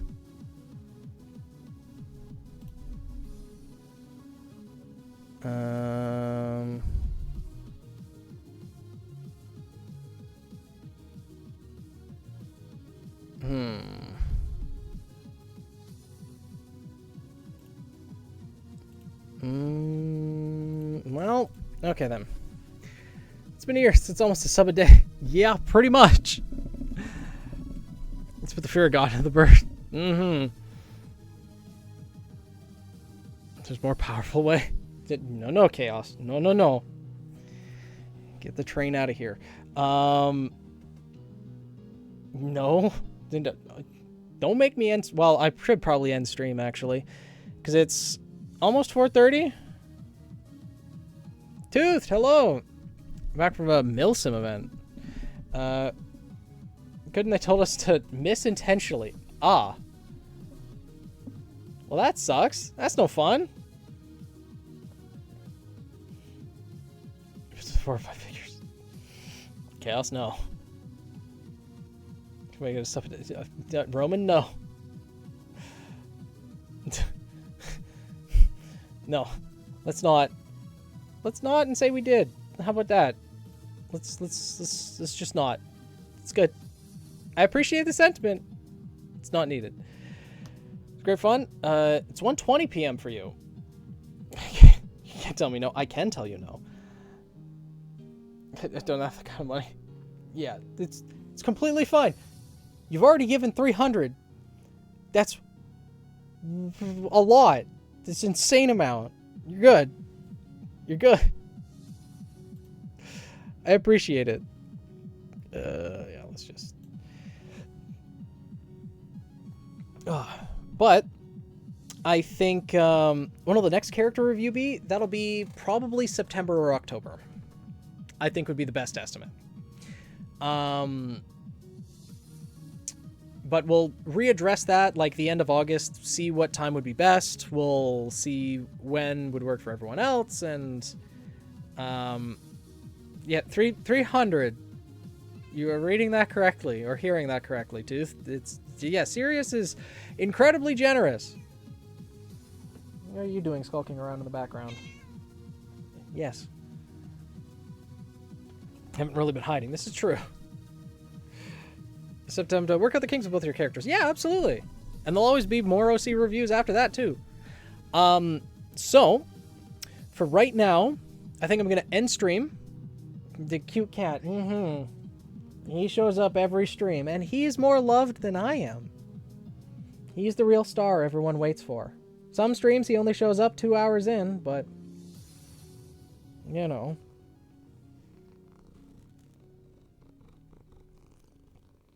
Yes.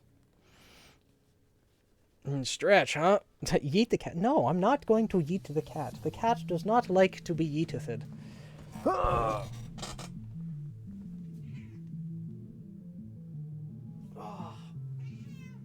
Yes, meow. Oh.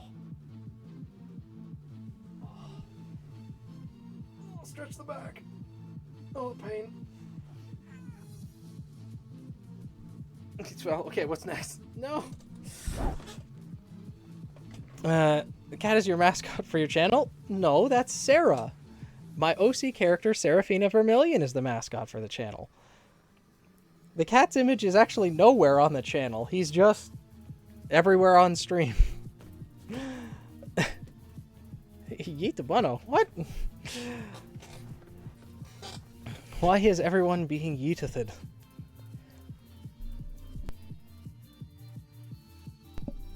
But I think for now, I think now would be a good time to end stream. Fake news, Emperor blah, blah, blah. I see. And then I'll come back later around 7 o'clock to stream more Paper Mario. Why are you all like this? I don't know, Velvet. We haven't encouraged this. They've just decided to be that way. Hi, cat. It's yeet or be yeeted in this world. Hi. What are you doing? Yes.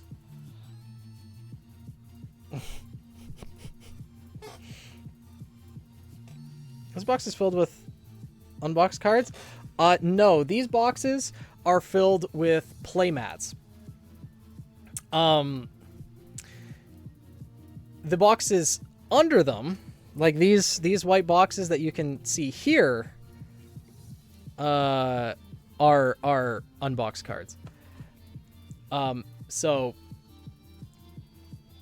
yes and no. I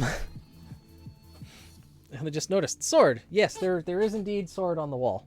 There is a lot going on in the background. There used to be more before the boxes, but you know, I only have so much storage room. When am I going to be doing Fire Emblem again? My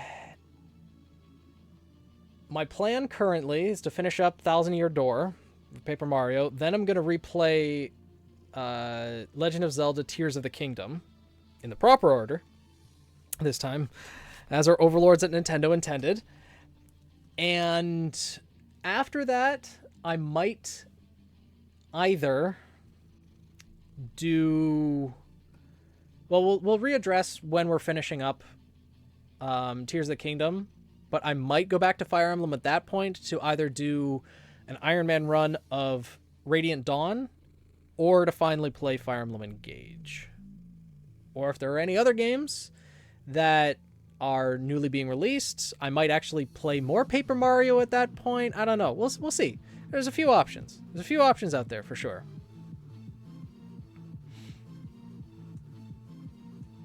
Have your parents looked at you with a deadly eye for those pricey boxes? They did when I was younger. But now I make my own money. I pay rent. I can do with what I want with my spending money. With the extra money that I make from work. That's...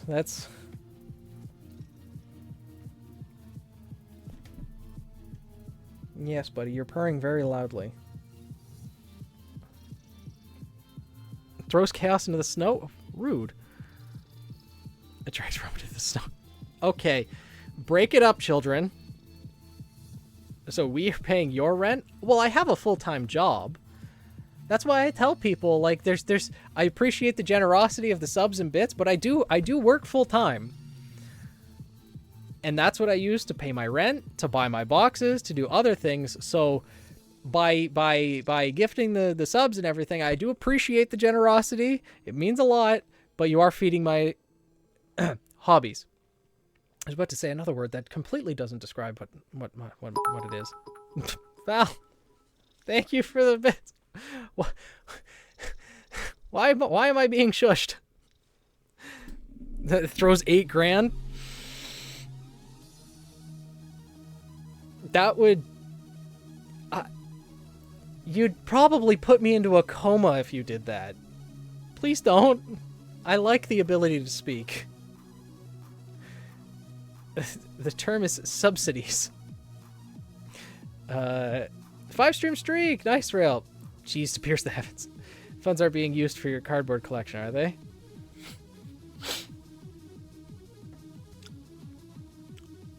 Some of it's to travel for my cardboard addiction, but collection.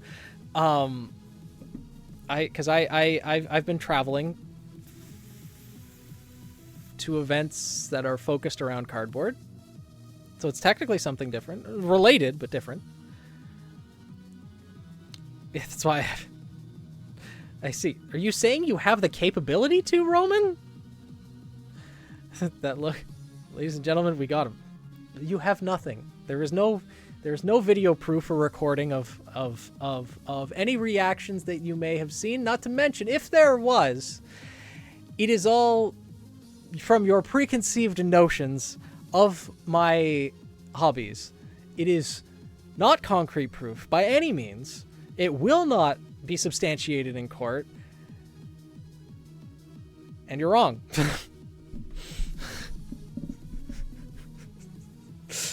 I could if I wanted to. Spend your money on yourself, Roman. Please. Please. Take care of yourself. Feed your own hobbies. Feed your own collections. I appreciate the thought, but I like breathing. Roman, is he reenactor money? Oh no. Your reactions to it is worth? You're gonna see me fall unconscious on screen. You know, his desk ain't soft. If my head hits it, that's gonna... You're gonna make me, like, just end stream right now if you're threatening this. No. But I appreciate the thought at the very least. Animated emotes of the cash falling? I haven't... Animated emotes have not been commissioned yet. I want there to be animated emotes of the cash falling, but... Gives money for the hospital bill? Isn't that kind of redundant, though? I mean, I guess it's the reaction that you're looking for on stream. But I don't want my next stream to be like, hey, streaming live from the hospital. They may not actually allow... They probably wouldn't allow that, actually. I don't think they want people streaming in the hospital, so... I'd have to cancel next stream. I'd have to... Be so much. Wait, send you those? Did you? Am I just dumb and forgot to upload it? Hang on.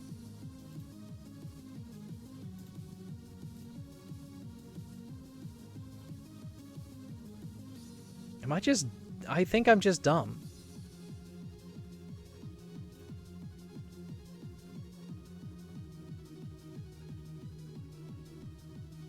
I think I'm just dumb.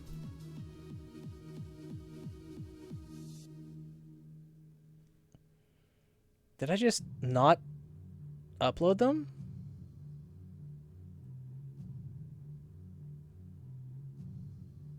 Oh, I think the reason I didn't upload them is because I didn't know who to credit with them. Because it's Daisy's artwork, but your animations? I think? What was I doing? Why did I...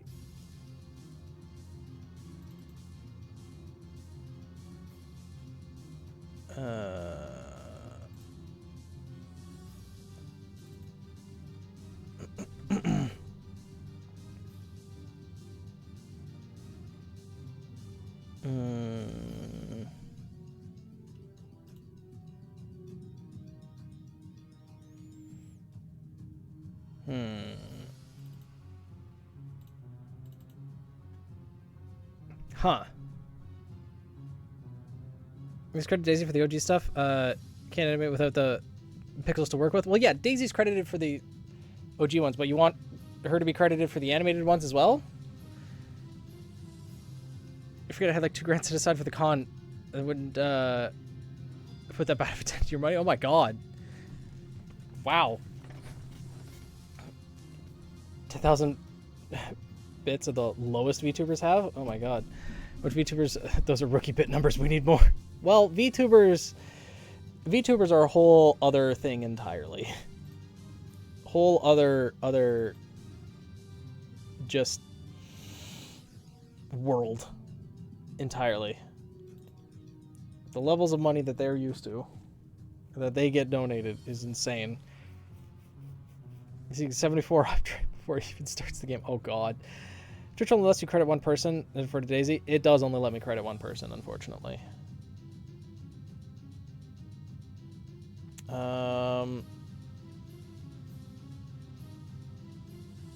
Okay, now I need to figure out where I put the emotes.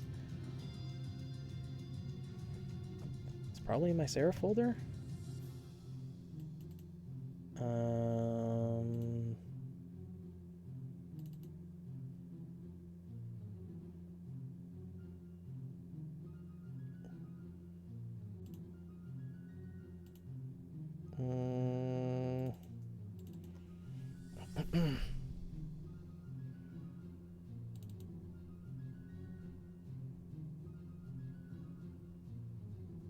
They're not with the other emotes. Did I not download them?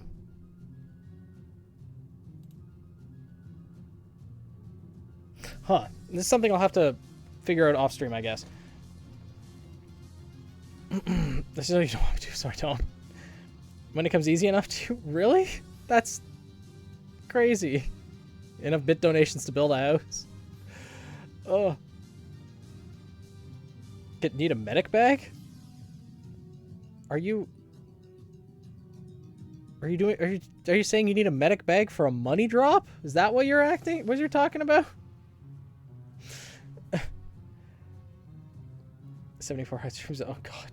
74 high stream would be insane. Serious. Thank you for the 10 bits. Yes, you'll end scream and come back at 7. But as soon as 7 o'clock. Well, 7 on my end. It's currently like 4:30 for me.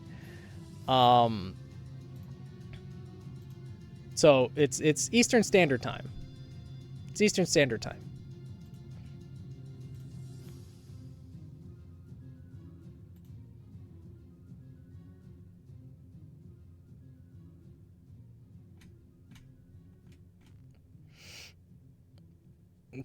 It's been several months overdue, but yeah, more animated emotes. I'm sorry. I don't know why I forgot to just upload them. I'm so sorry.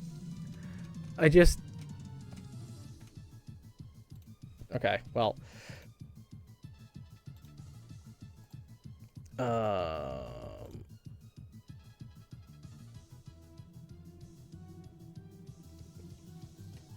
Okay, let's go here. the song of a Departments of Justice with that. Oh my god.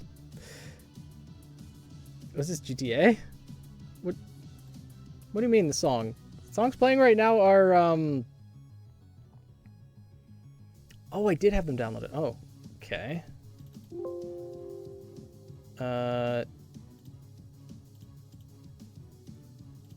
What the heck?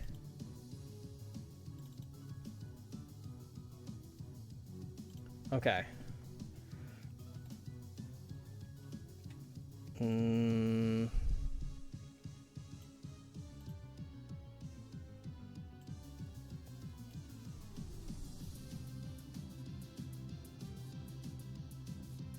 Okay.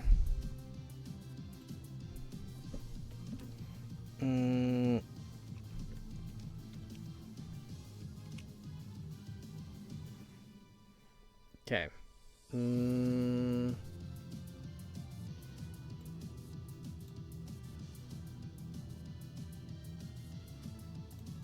Okay, there's that one.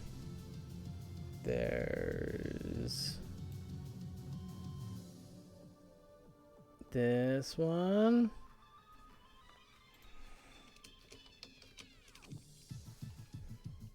Okay.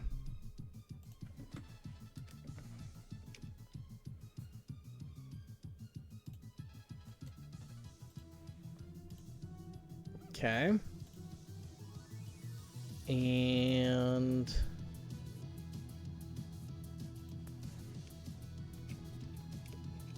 okay.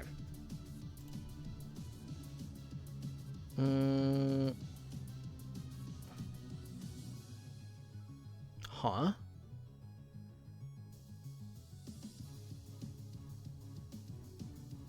Wait a minute, what?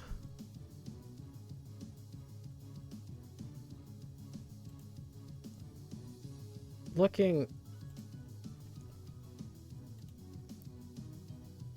Never forget your tips. Being an 800-pound gorilla with a minigun? Oh god. No payday, I see. Jeez.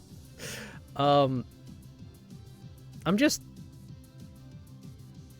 Did Twitch change things?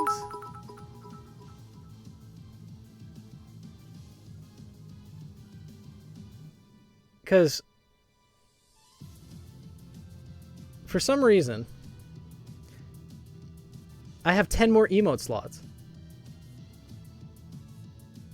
When did I get 10 more emote slots? I have 13 open slots for animated emotes. What? A bit war, bro. Oh god. Please, no. I heard there was something. Wow. Thank you for the 500 bits. The bit peak, I see. There's no bit more, only bit. So I need to end stream right now, is what you're saying. I need to end stream right now. But there. They uploaded. They live. We got there. Just a little late. Thank you, Sirius.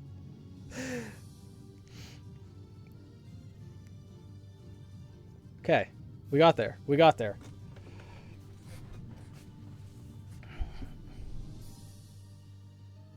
And they were approved right away, too. They didn't...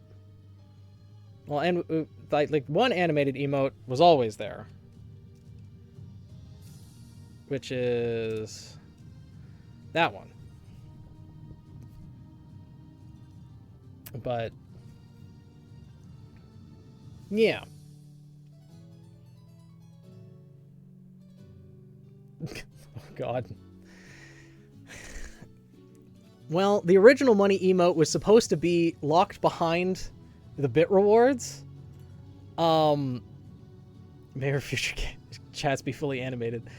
Because the initial money emote was locked behind a bits tier, so not everyone could spam it. I can't put animated emotes behind that.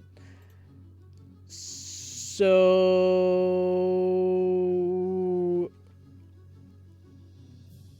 Now...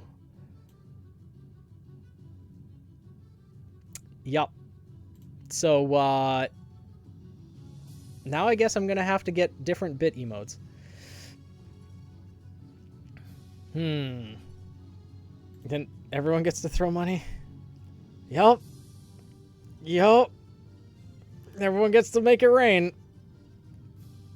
That is the world we now live in.